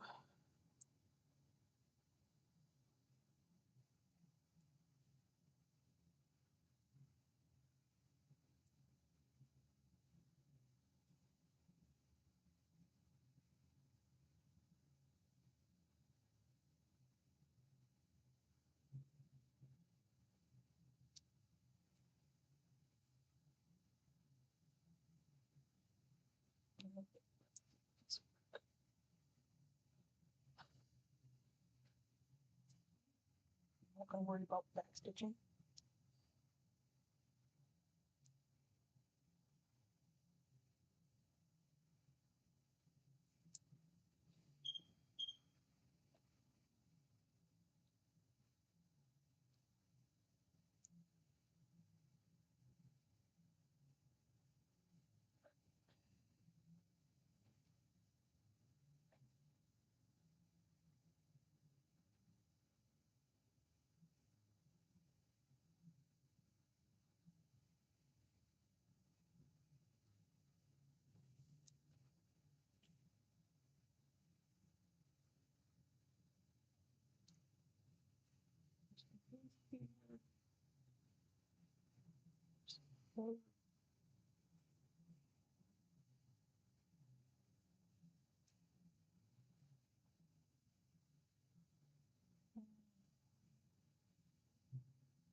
So I think if I do this, and I fold it backwards, yeah, fold it towards the inside, and then I stitch the other side like that. I'll hide the nasty seam.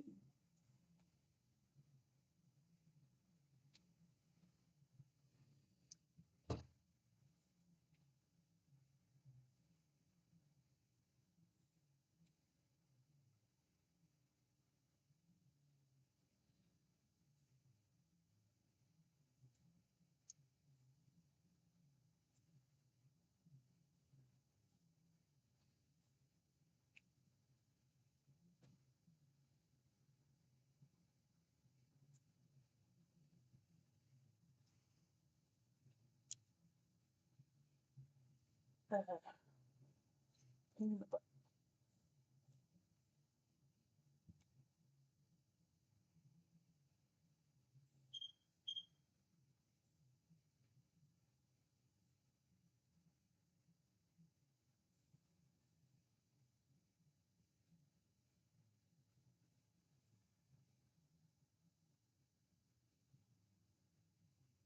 Oh, nope, I'm gonna take the pins.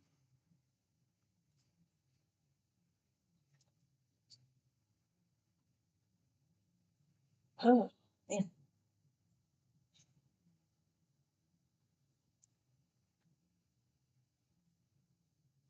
Get off all the pins. On the other side of the fabric.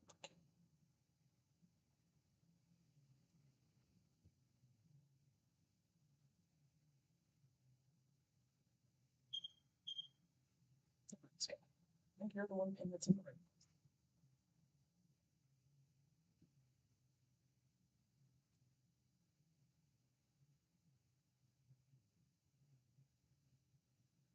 And it doesn't really matter that much, just in case of what'll make it easier for me when I start hitting that area to sew.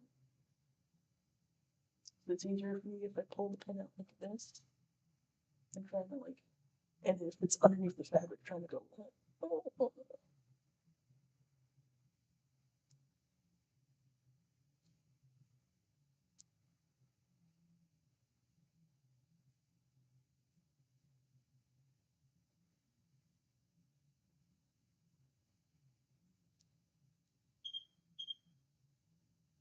wonder if this is supposed to be a straight stitch.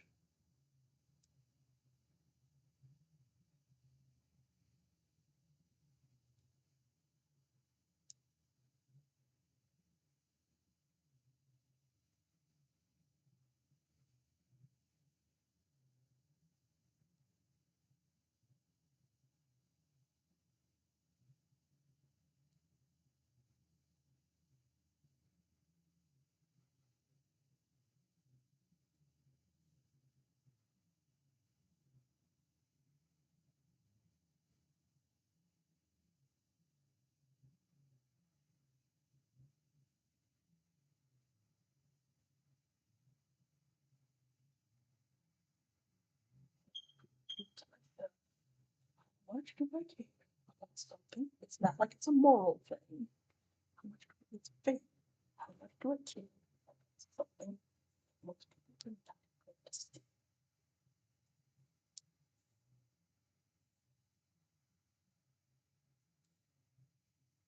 And that's the reason why I frame it is it's not a moral thing. It's just like it's not like stealing $1 million where you're like, hey, don't steal $1 million even when no one's looking.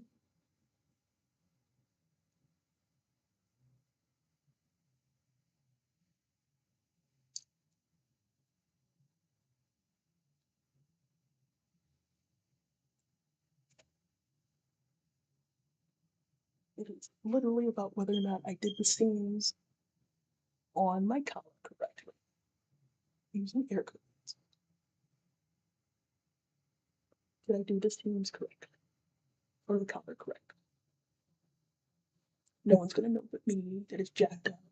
I'm not entering it in the contest. I'm not sure if anyone's gonna come looking at my cosplay like this. Like, let me see your seams.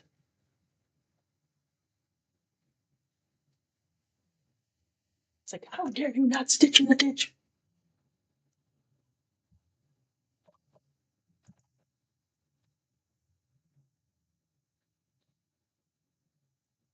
So let me try this then. I think I figured out how to hide the seam, which may or may not be the correct way. The correct way. The correct way.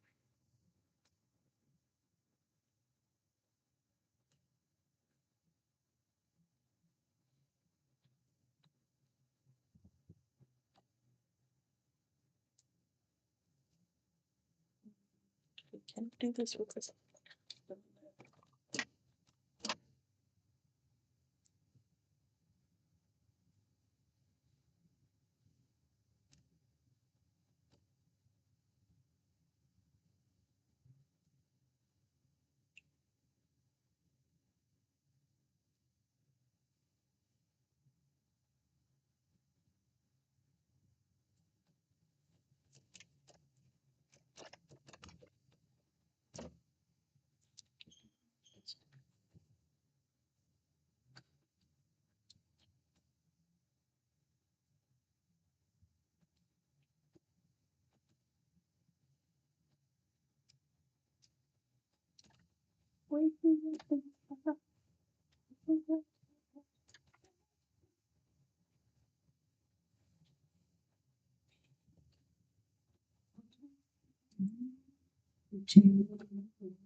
Or what the tend to go this way instead of this way.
This is got a tone in the butt.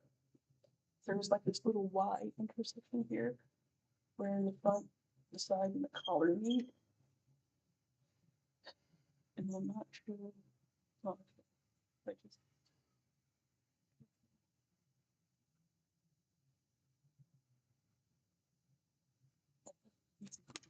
snippets that won't hurt.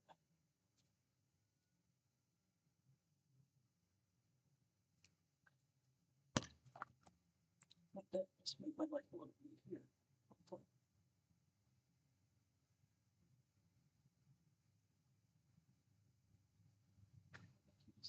This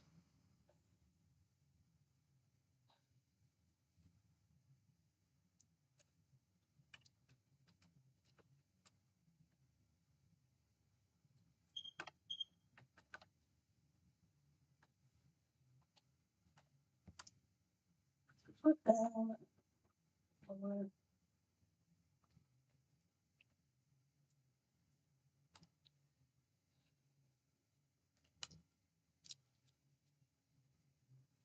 Lower needle into the fabric. I'm not going to do any back stitching.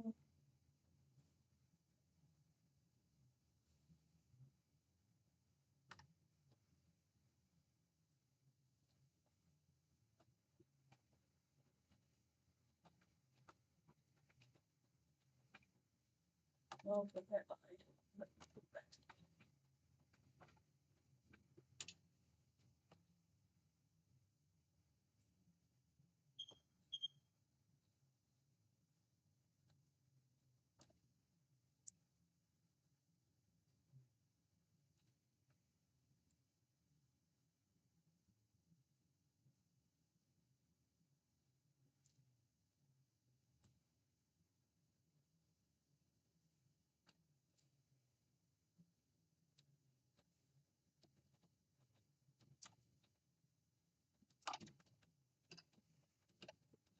This is one of those things with this freaking stretchy fabric is the way it tends to like roll under. So you have to make sure you're not sewing it all.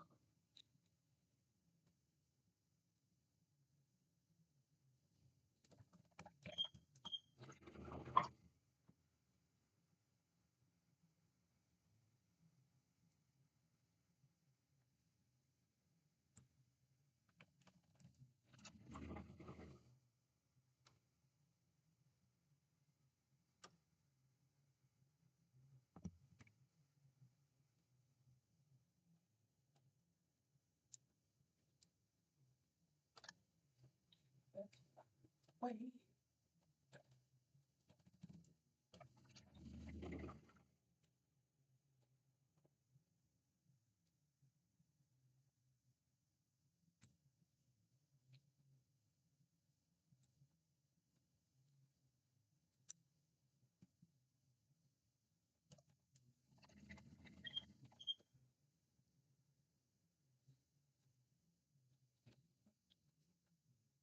This here.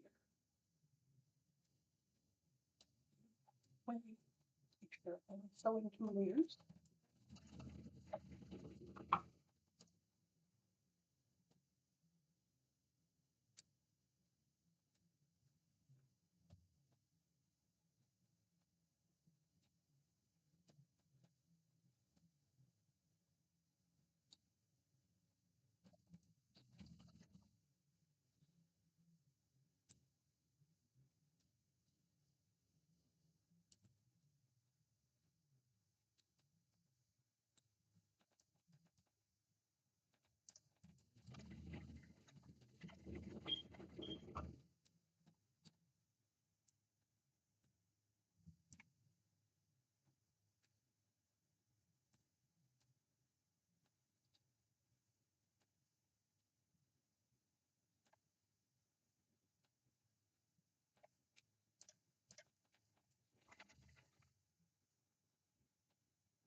All right.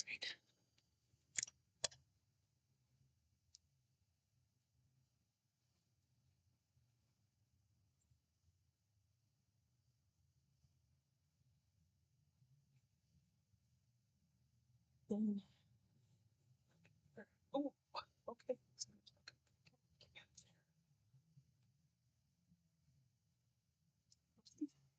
Just kind of missed that one.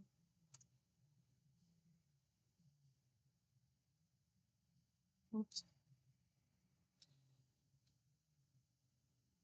that part where I was like, not sure.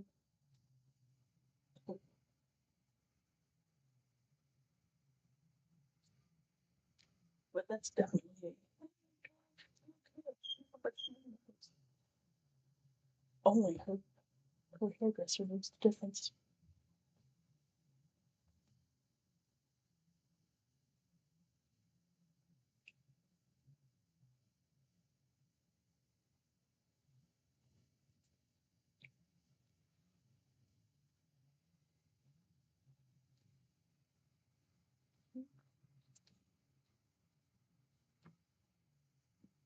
Do you?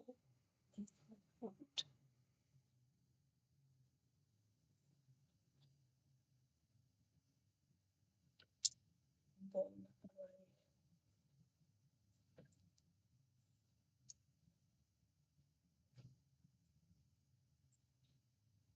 maybe I will fix that. Yeah. Okay. So, just to give you a better idea, what goofed. So right it where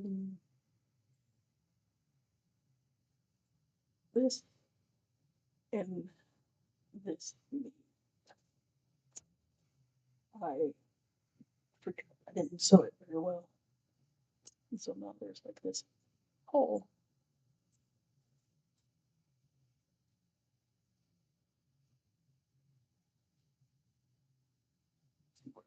And just put it through there. Where I didn't quite capture the seams.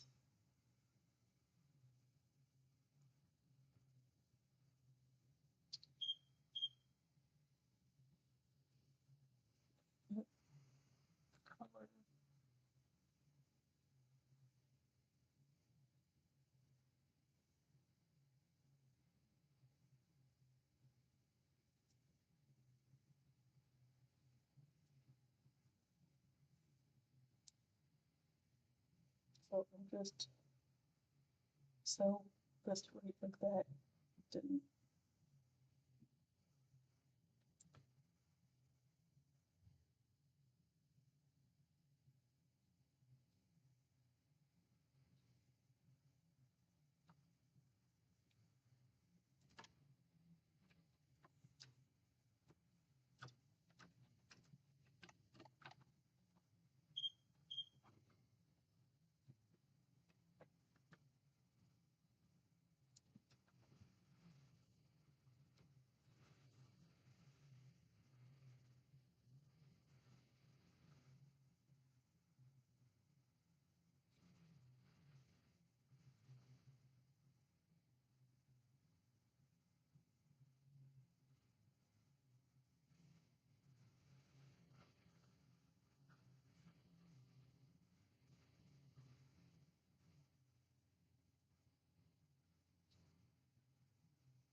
So just need to sew from about here to this pin.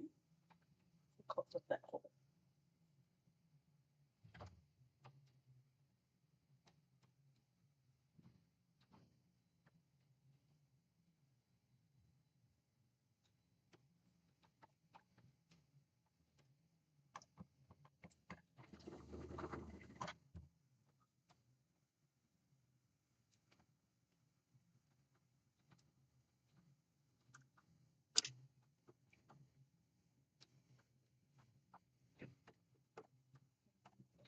A little bit.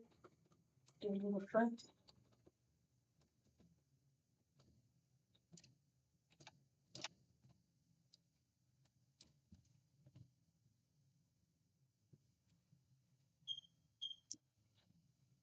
Not sure if that'll how well that'll hold up, but yeah, there's still like a little hole in there.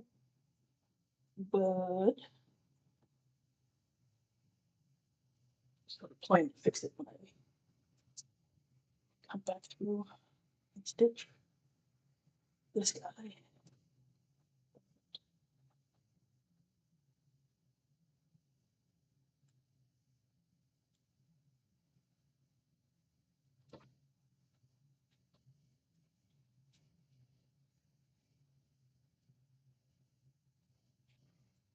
So what I did was like, okay, I took this edge that's on the thing and I put the hem on the inside of here.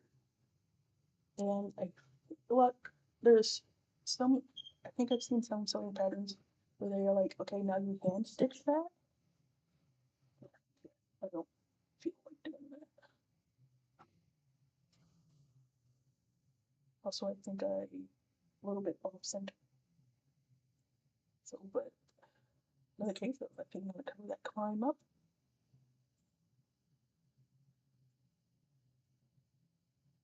With the side thing. So, do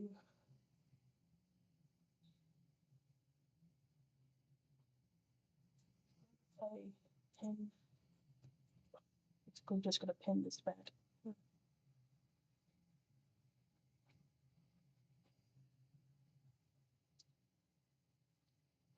way. Here.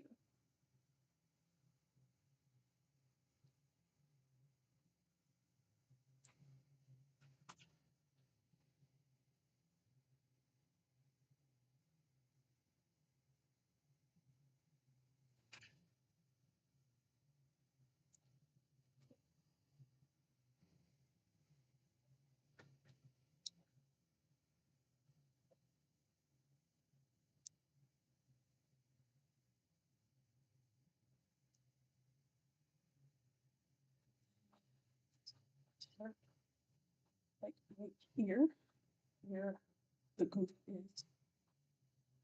Give that one more, right?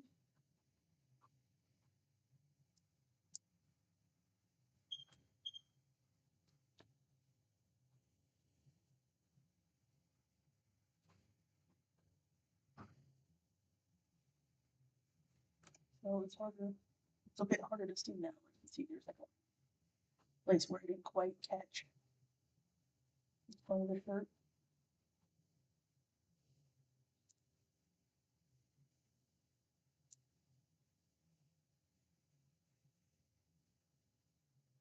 Make sure I pin through that.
So I'm pinning them the long way to make sure that I get the hem down.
So yeah, I'm trying to pin this right now, but it's a slippery fabric and it curls. So I'm like,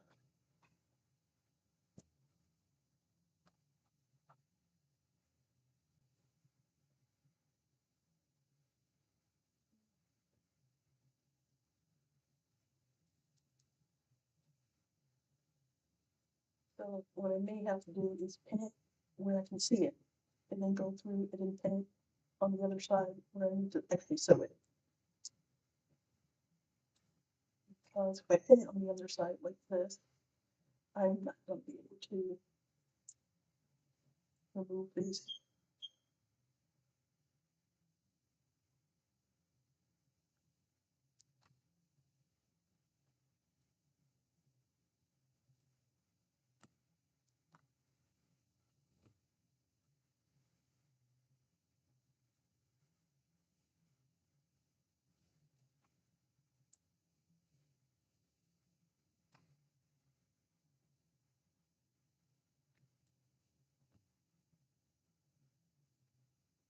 Right. Most important thing is I'm going to try and fix this janky little hole I made right at the shoulder.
It's just extra fabric in there.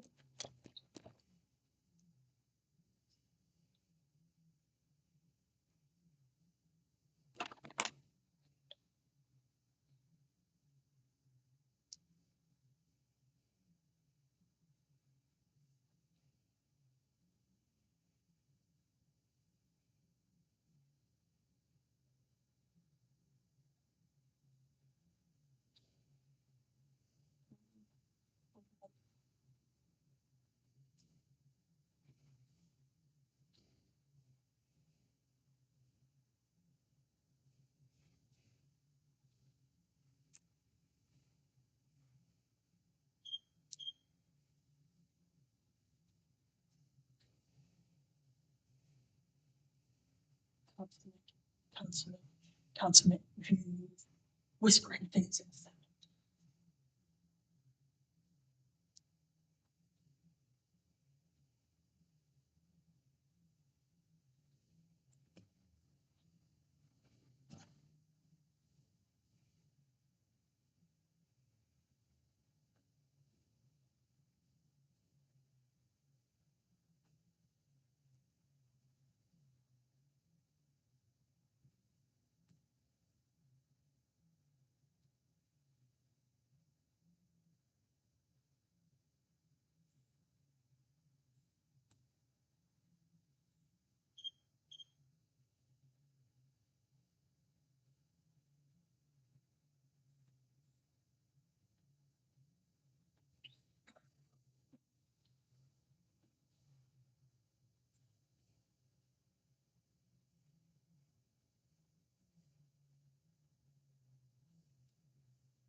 might have saved myself a little bit of time if maybe I had like pressed, use the iron and press this down the way I wanted it to, but my iron is over in the corner.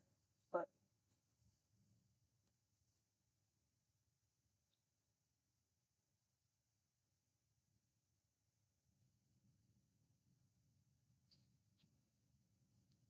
it's down.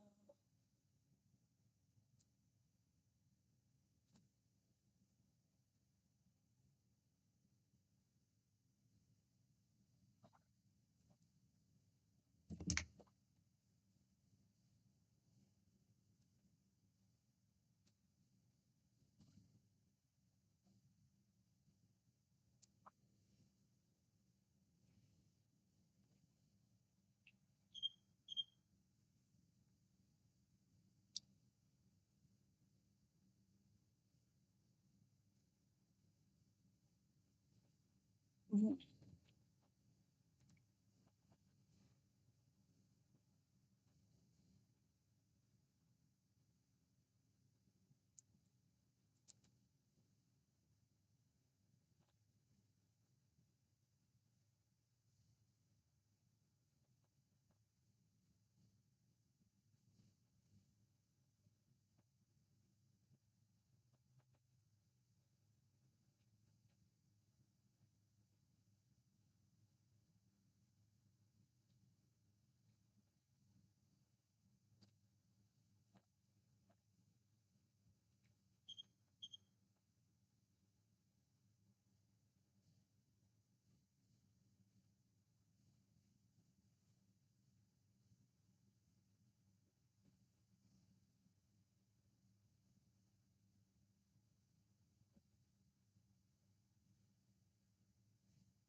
Sorry to be so quiet. Like this is taking a lot of concentration. So my thing about this though is probably something I've experienced. Some just that probably know is I see that a lot. And I was looking at so I go to the hardware store to get parts, and there's like all these like weird things or the weird way that certain you use certain equipment or whatever, and you know, and it's a lot of like the hardware or the items don't include instructions or say anywhere on there. You're just supposed to kind of figure it out, or it's assumed that you would have shown. One example was I was getting some razor blades so that I could be cutting the foam. And I had in my turns out I had a whole box of them from when everyone in here worked like stocking shelves, retail, whatever. And so like you kind of always need a box cutter because stuff was always coming in. So and I'm sitting here and I'm looking at this thing, it's like a box full of razors, and like you have a place where you can store the old razors and all this stuff. And then you have a place where you take the razors out. And so I'm trying to figure this thing out. And it's good and bad of YouTube. So I basically had to go to YouTube because manufacturer's website didn't stay in. There's no like instruction on the pack, or if they were on the pack's been gone for like many a year. So like hey, there's nobody here to teach it. And so sometimes, particularly with stuff like it's like hardware and tools or things, it's kind of assumed like it you don't get a lot of instructions the same way you would like a computer or something. Like, it's not that they assume it's self-explanatory so much as chances are you've seen it used. Like if the traditional way was you do a apprenticeship where you're working with somebody, and yet you would have seen it used a dozen times, though you wouldn't necessarily need instructions on how to use this tool, especially if you're going to the hardware store to buy it.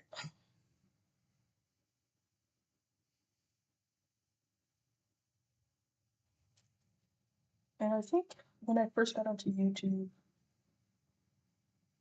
with sewing, and they were like sewing tutorials and whatever, or one like so a lot of times the worst cameras weren't as good as they are nowadays, so you could barely see it, or like some sort of like analog camera where it was really hard to see. And even now I see that sometimes when I go to the fabric store and looking at the sewing notions where there's still some sort of aspect of it. Go away, don't ask us.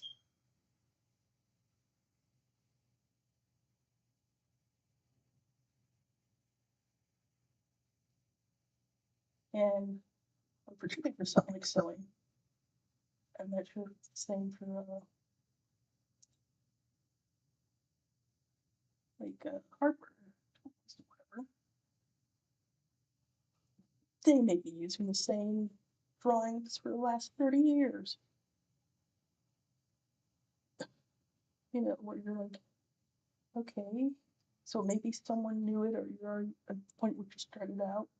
They're low quality, like stick figures. It doesn't really say, or it has like drawing. You're like, you kind of where there's like definitely like an assumption there.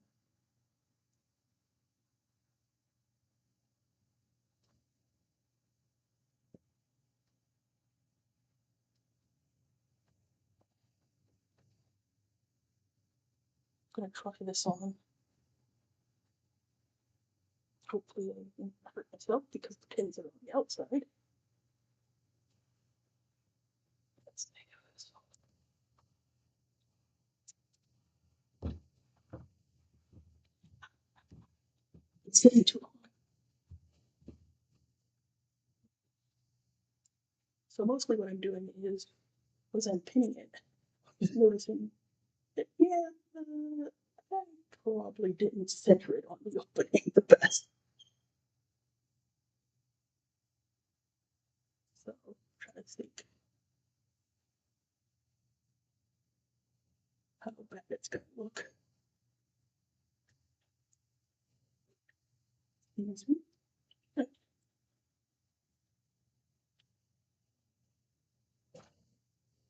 If when I fill the V color, how much am I gonna have to cover?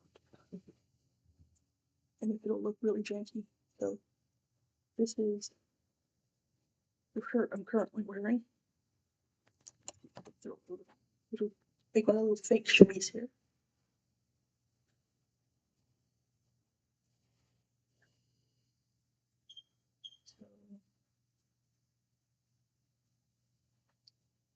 So theoretically, I'm looking at this and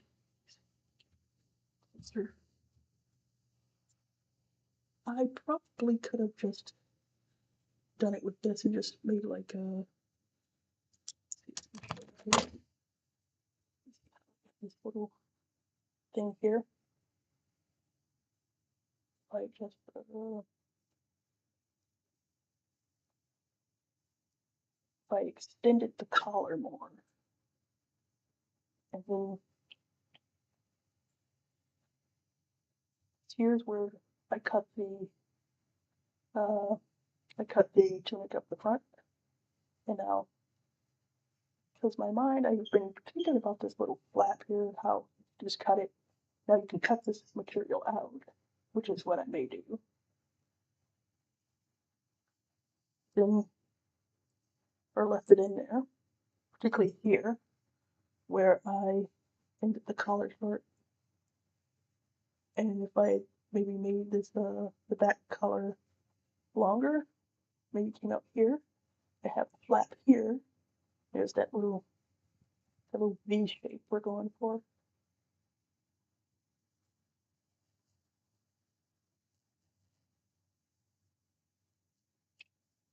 And it is looks about right.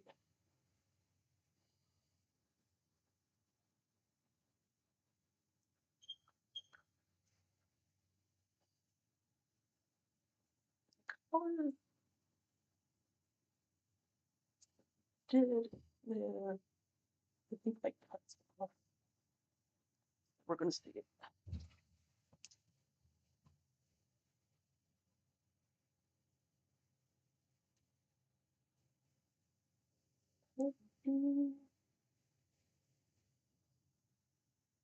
Got last time.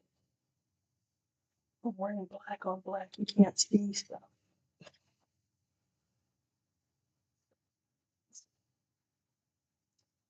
Show you see what I. Sorry. Oops.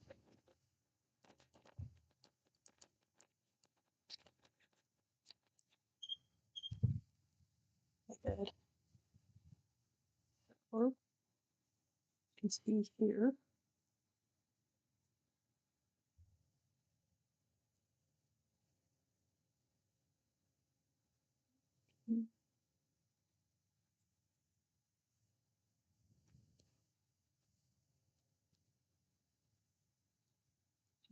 Here.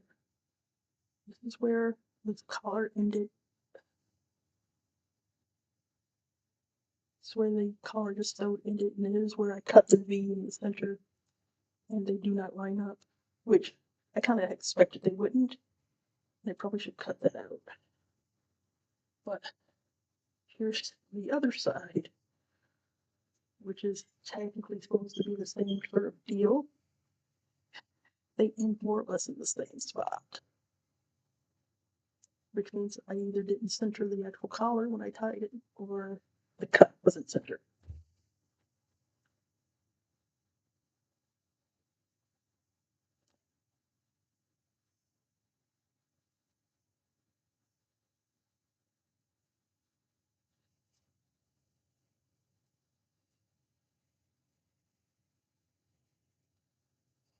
Was that like a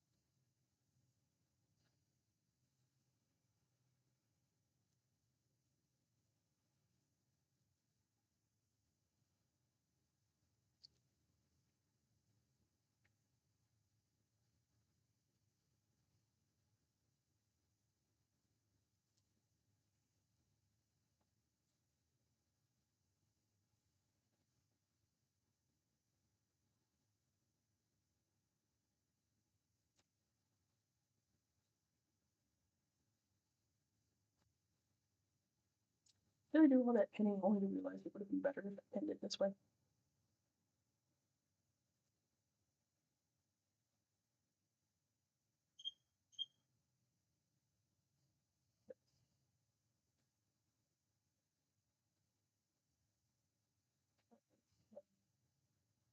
No. Well, I think I started that way because I want to make sure I get this little goof here fixed.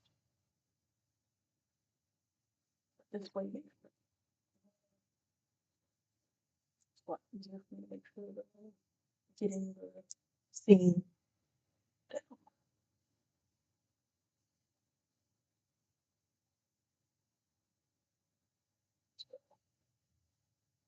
So here, make sure I fix the goof.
Right now, I'm just repinning.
The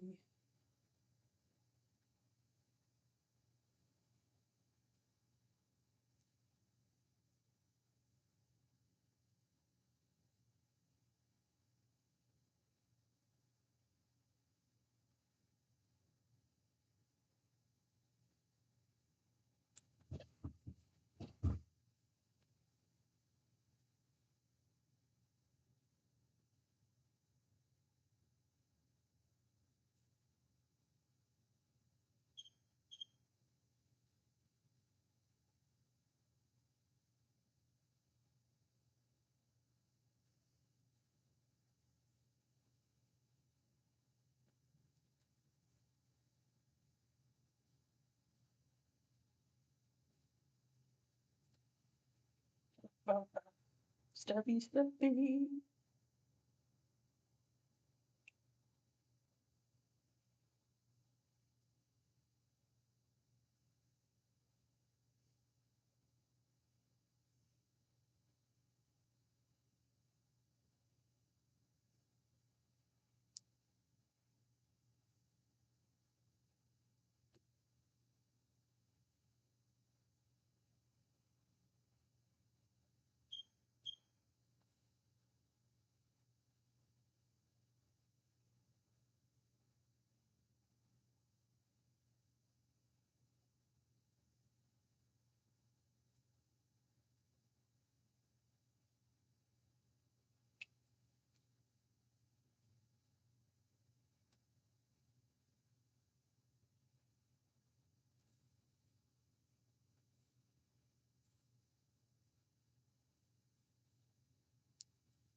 So one thing we're trying to do here is shorter seam.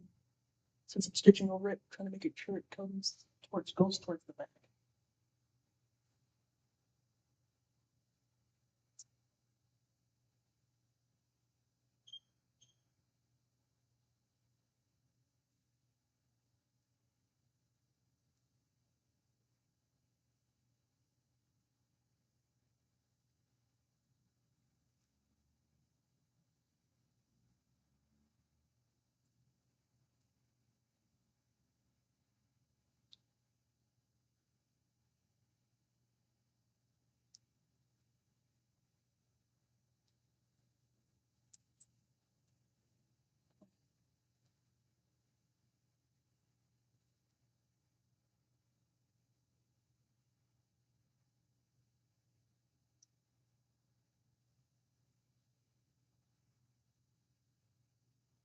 And before we do that, I think I have to pin this pin facing the opposite way of the other pins.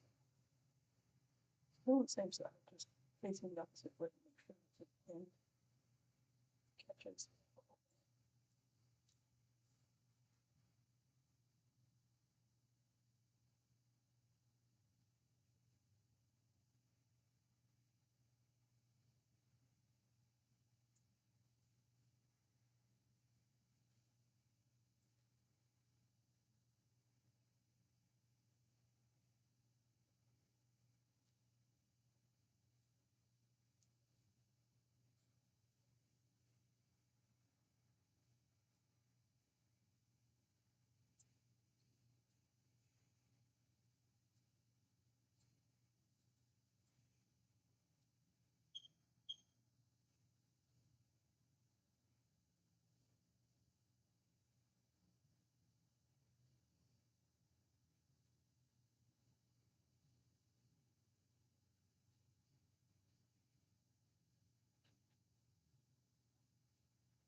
Alright, there we go.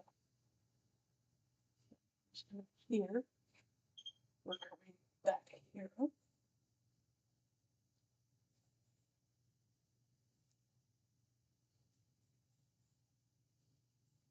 is no more things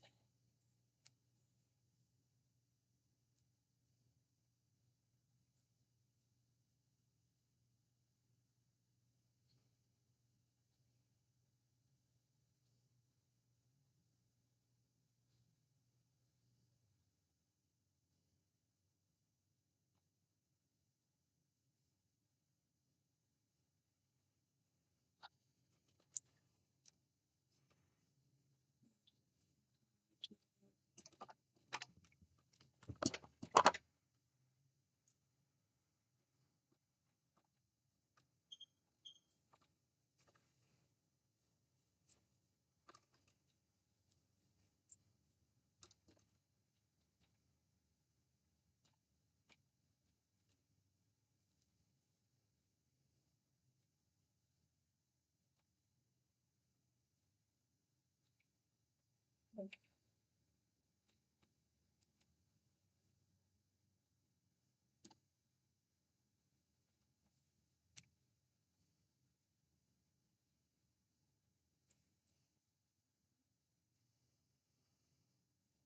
And I don't think this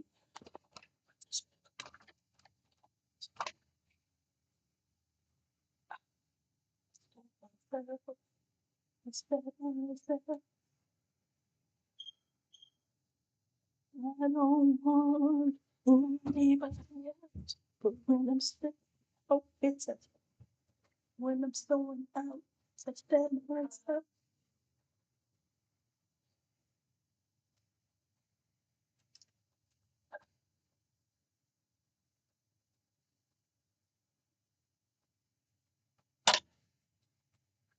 Now, do this.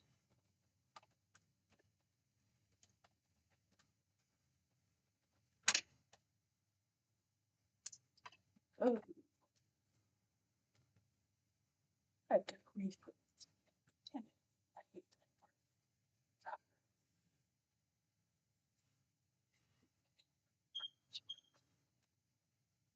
Oh,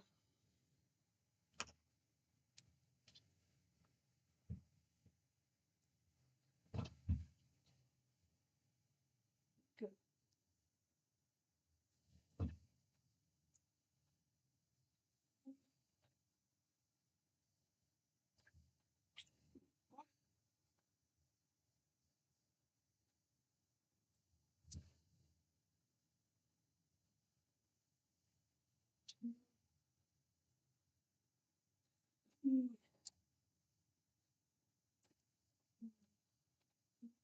This up here. So that must be at the top.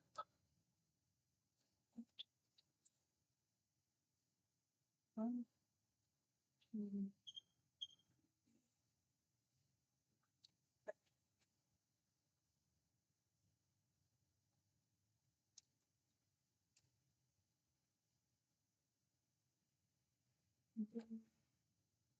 pick up the hole. So I have the little doodad that will make this still a little moist. So, I wonder what just happened. The thread came out of the needle. So it means I have to rethread the whole thing.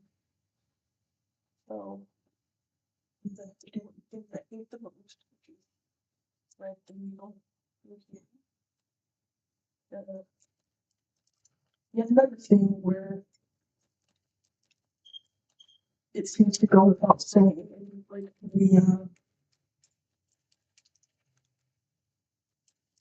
the instructions are a little lacking.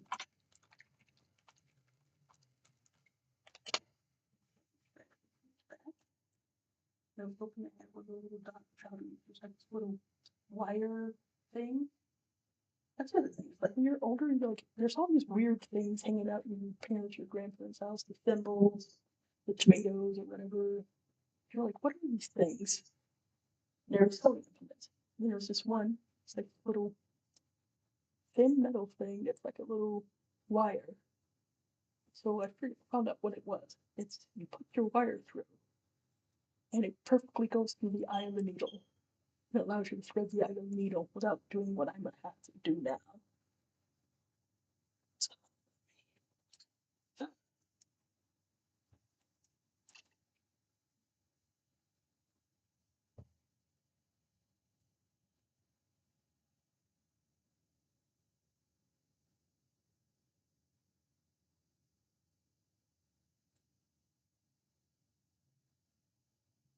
I hate it. I hated doing this when my eyesight was good. It, I hate it more now.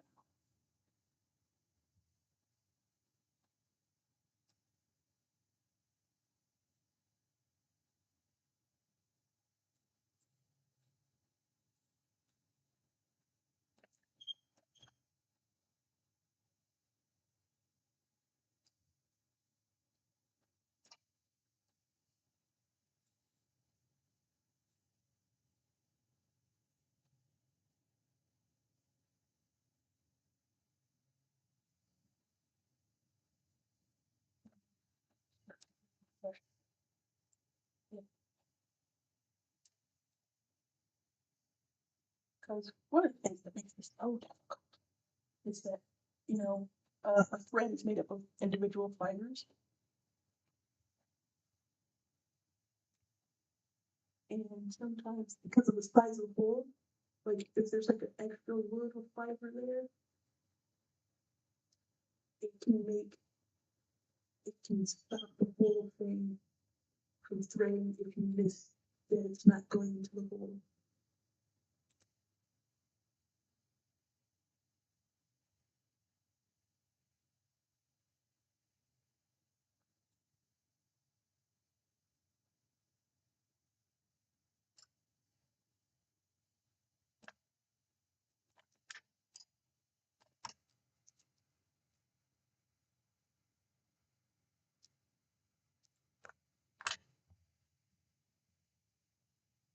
That's one of the reasons why it's better to have like a fresh cut thread. It's less likely to have that random fiber.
And eventually the ends fray.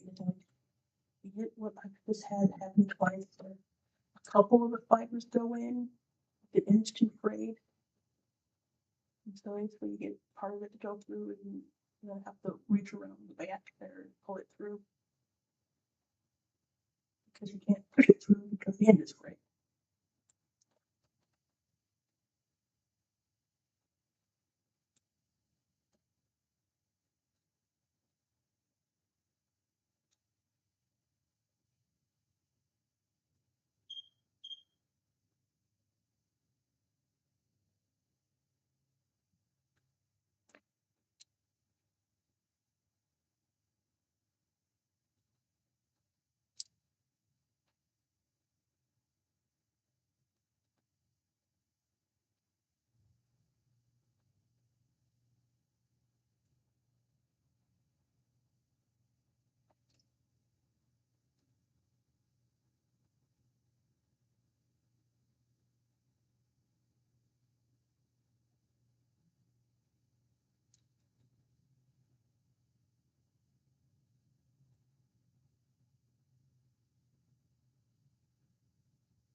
I hate this so much.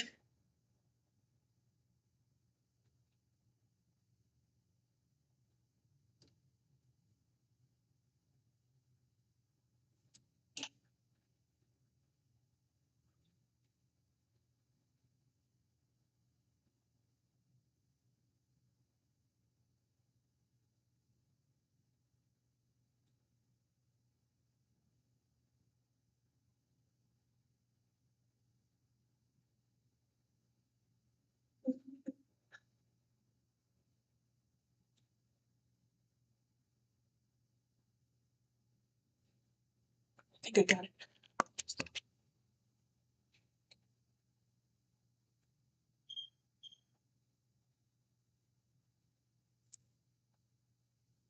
Oh, that's your thing. Okay, so you thread it through back to front, blah blah blah. And then you pull on them.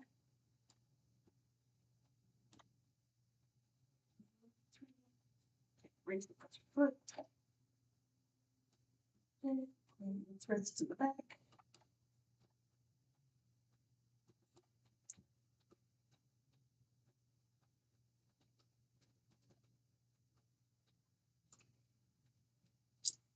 Even them out. It's weird sometimes. You can see how much waste sometimes sewing has. Because especially when I start pulling stuff out, I start getting all these like weird little threads. And I had to like cut that thread like twice.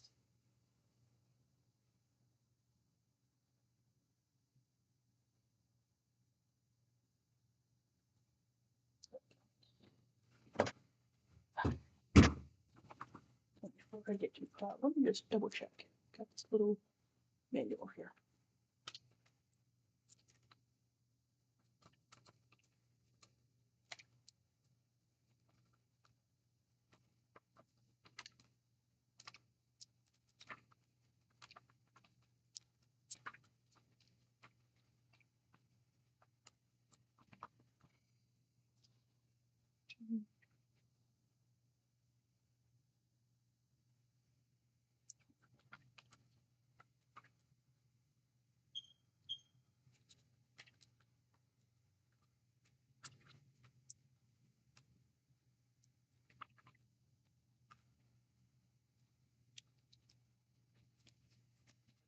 Slow it down.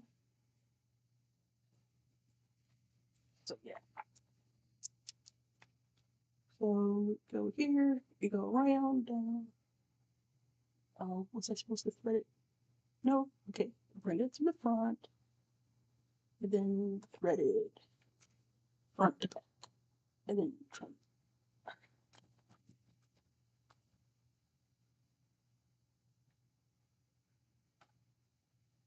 Huh.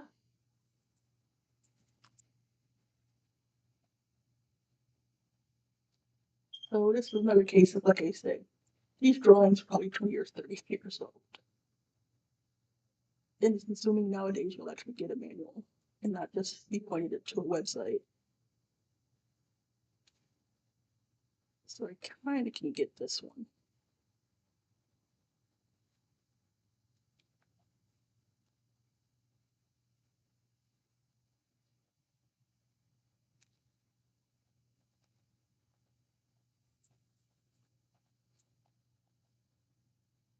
So,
5, 6, 7.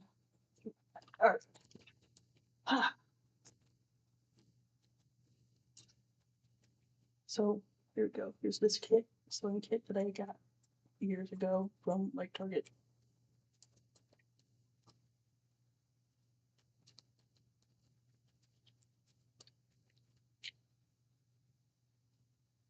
Let's see if I can find the little doodad I was hoping for, just in case I screwed this up. So that's a little bit of fabric pin. Oh, where is this from? Ah, this is the doodad.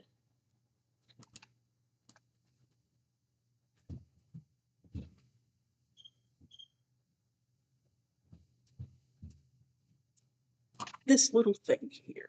Let's see if I can get closer. It's hard to tell. It's got like a little bit of wire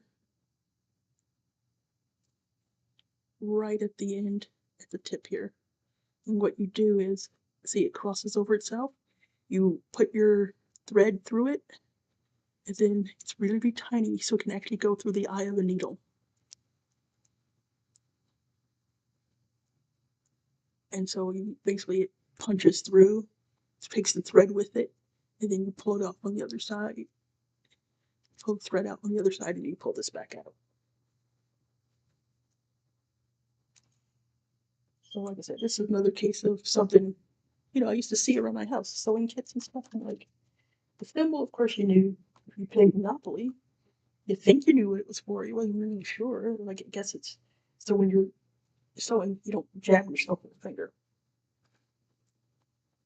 But little things like this guy, I used to see these all over the places where there's sewing kits.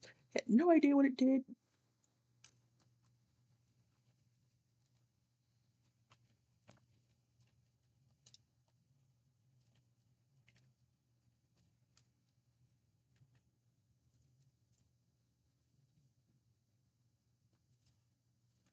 So yeah, there's a little connection of needles. It's got a needle threader. Oh my god, I won't have to, now I know that happens again. These were just some, yes, these were some scraps of canvas that I attempted to dye, and it did not work. But yeah, this is where I got my little tomato from. See that little hole there? And somewhere around the house is a red pair of scissors. That's where that came from. Um, I also have there's a red measuring tape. If you see a red tape measure, that's where that came from too. But yeah, this has been very useful.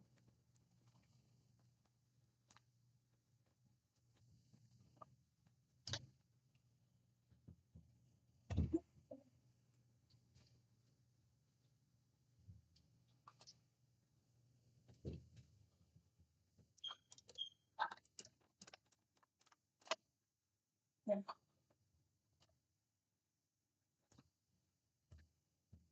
back to our next debacle. So, where were we?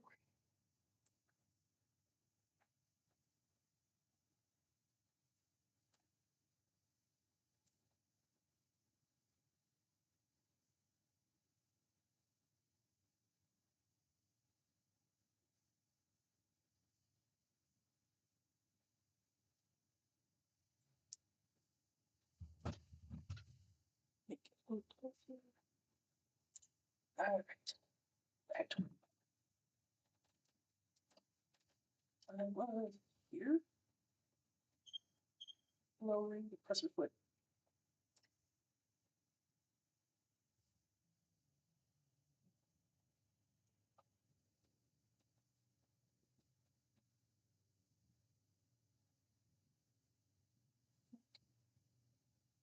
On the proper side. Yeah, that looks like the bad side.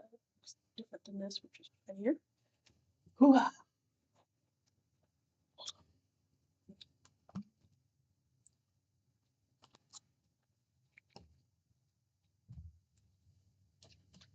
All right.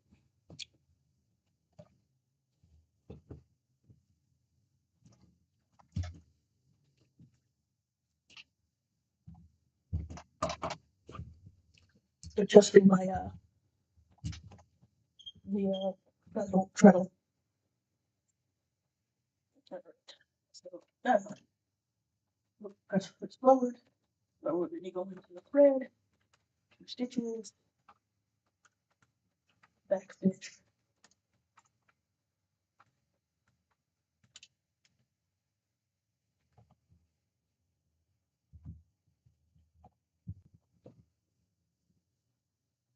And now let's do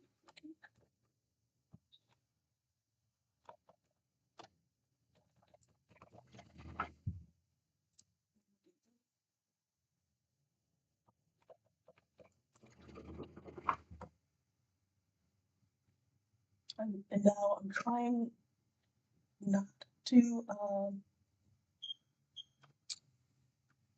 stretch it.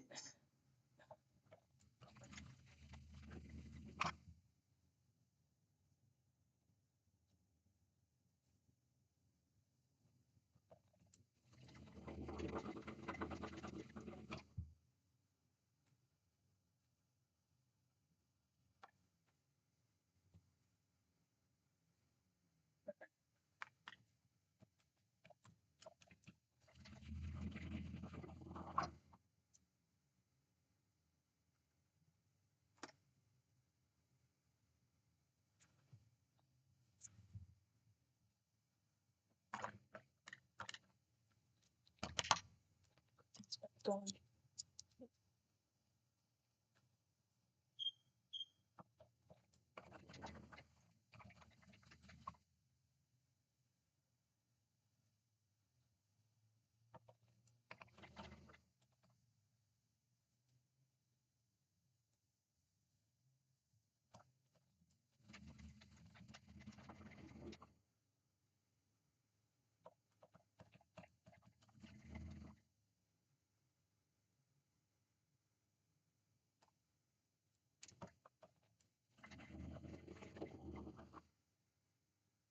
Alright, now here's where it's gonna get tricky.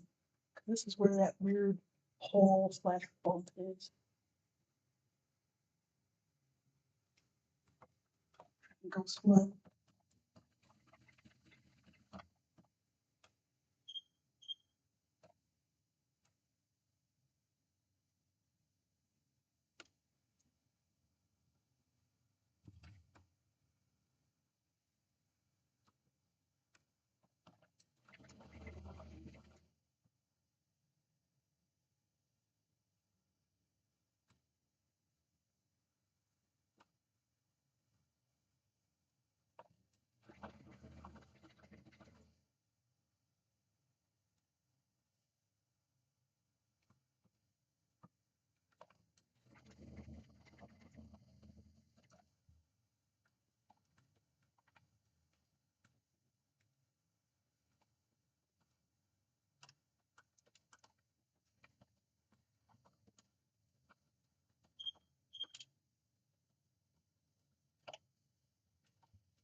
Huh.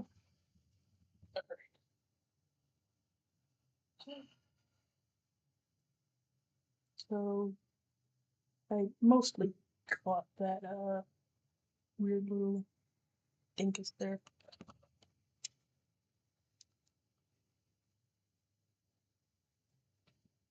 You see this little bit here.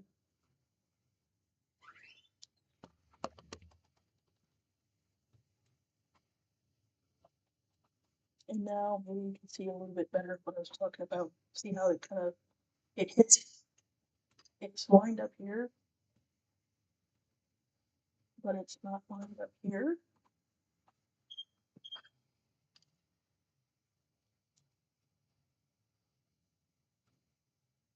And well, I'm gonna be stopping soon for vittles.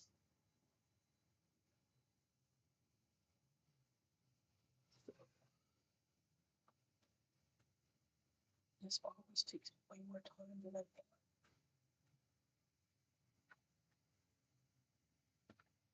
But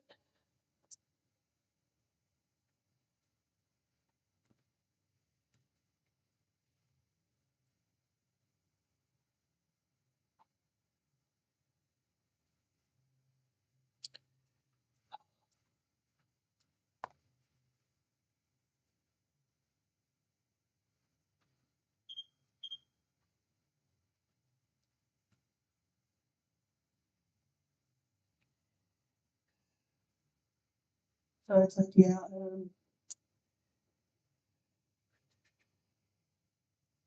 there's the other side of the door. Okay, right, one of the sew these be.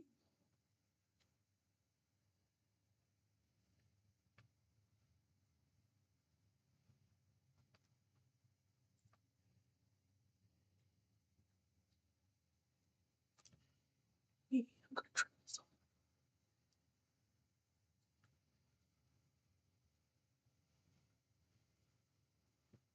I don't know, maybe after dinner I'll come back, do another stream.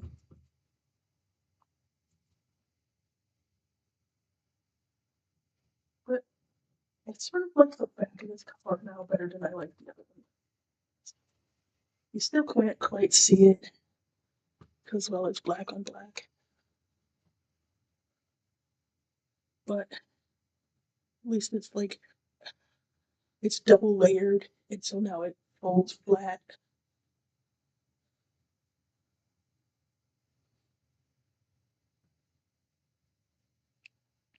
And I even got a little, like, it's not white.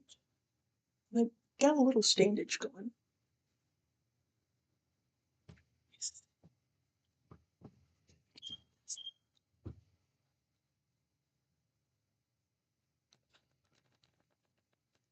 Angle it a little bit there. So, see this here. And so I was wondering, one of the things that I was thinking of when I was working on the other weeks trying to figure out this color was whether or not I could just do this, turn the flats into the side and didn't like do that. Let me see how this one looks. Got whatever's going on here.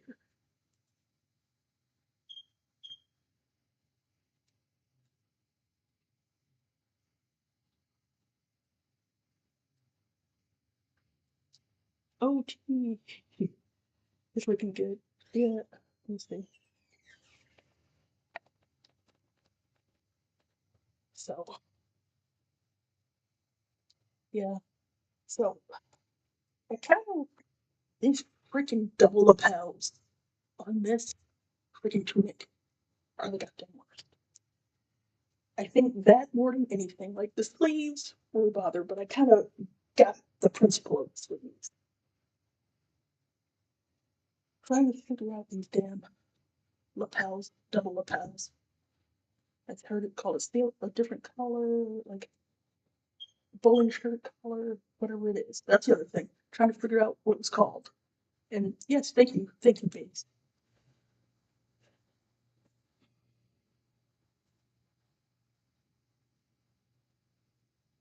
But, but let's see if I can show you the difference between this is what this color looks like on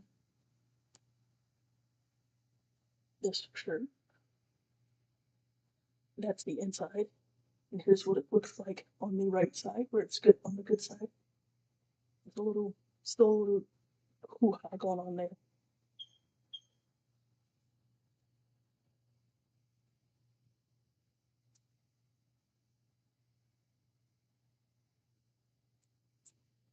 And here's what the old one looked like.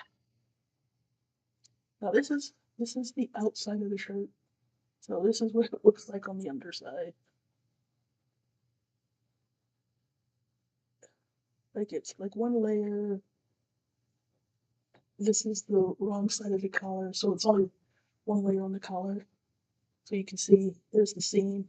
This is on the outside. It's not somewhere you can hit it. And then here's my shoulder. And then you can see where I just kind of took the V, and I just kind of randomly cut this one pattern here. and then sewed it directly to the outside and just did this. And it never set right. I kind of hated it.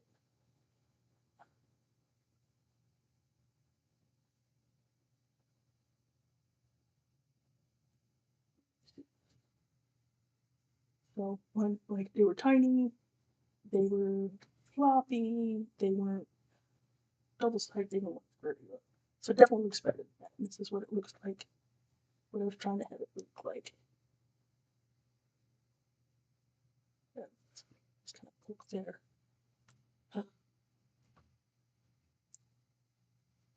And you can see the size.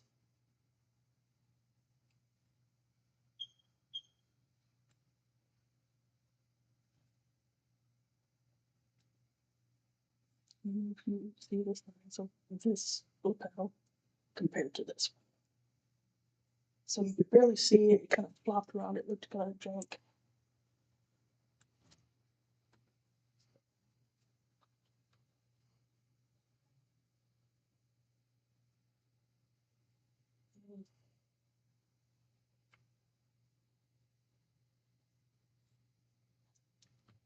Figure out what I'm supposed to do on this V-neck color.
Oh, excuse me.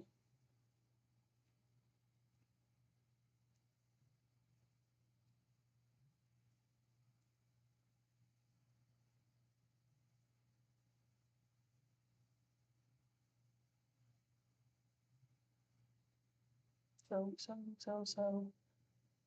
once, twice.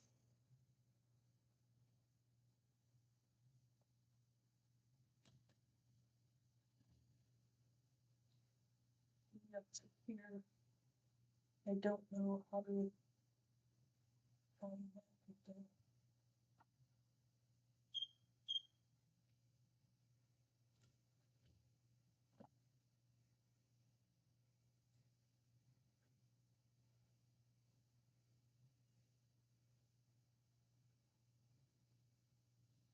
oh,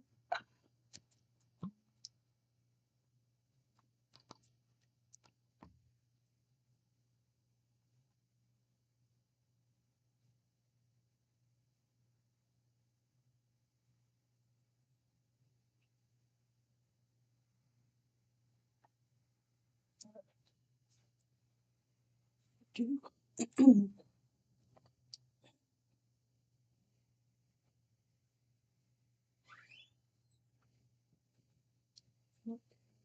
do this here,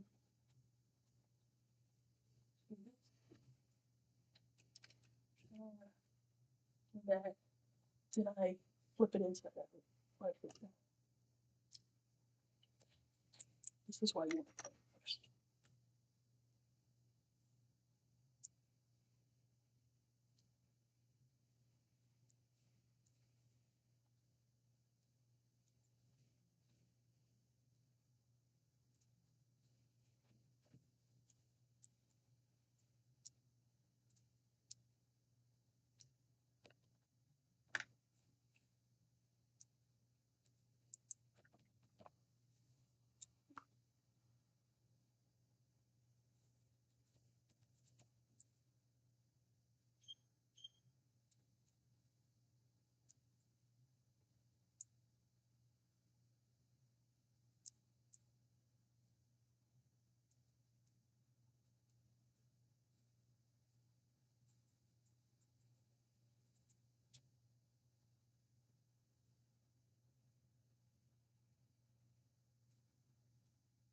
There we go.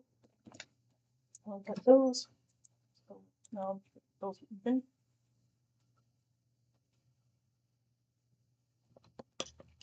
1 minute. Alright.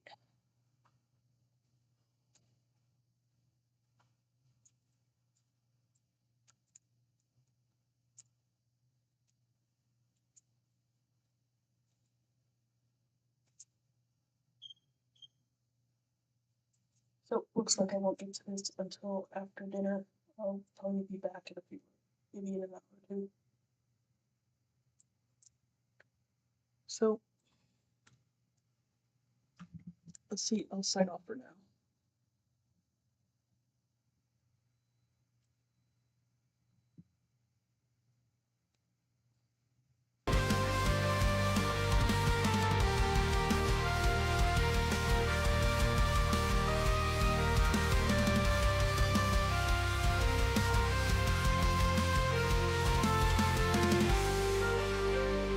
Oh, and before I go, I'll let you know. I'll probably finish sewing these up off screen, and then maybe we'll finish attaching it, or I'll just jump right into planning on the next parts.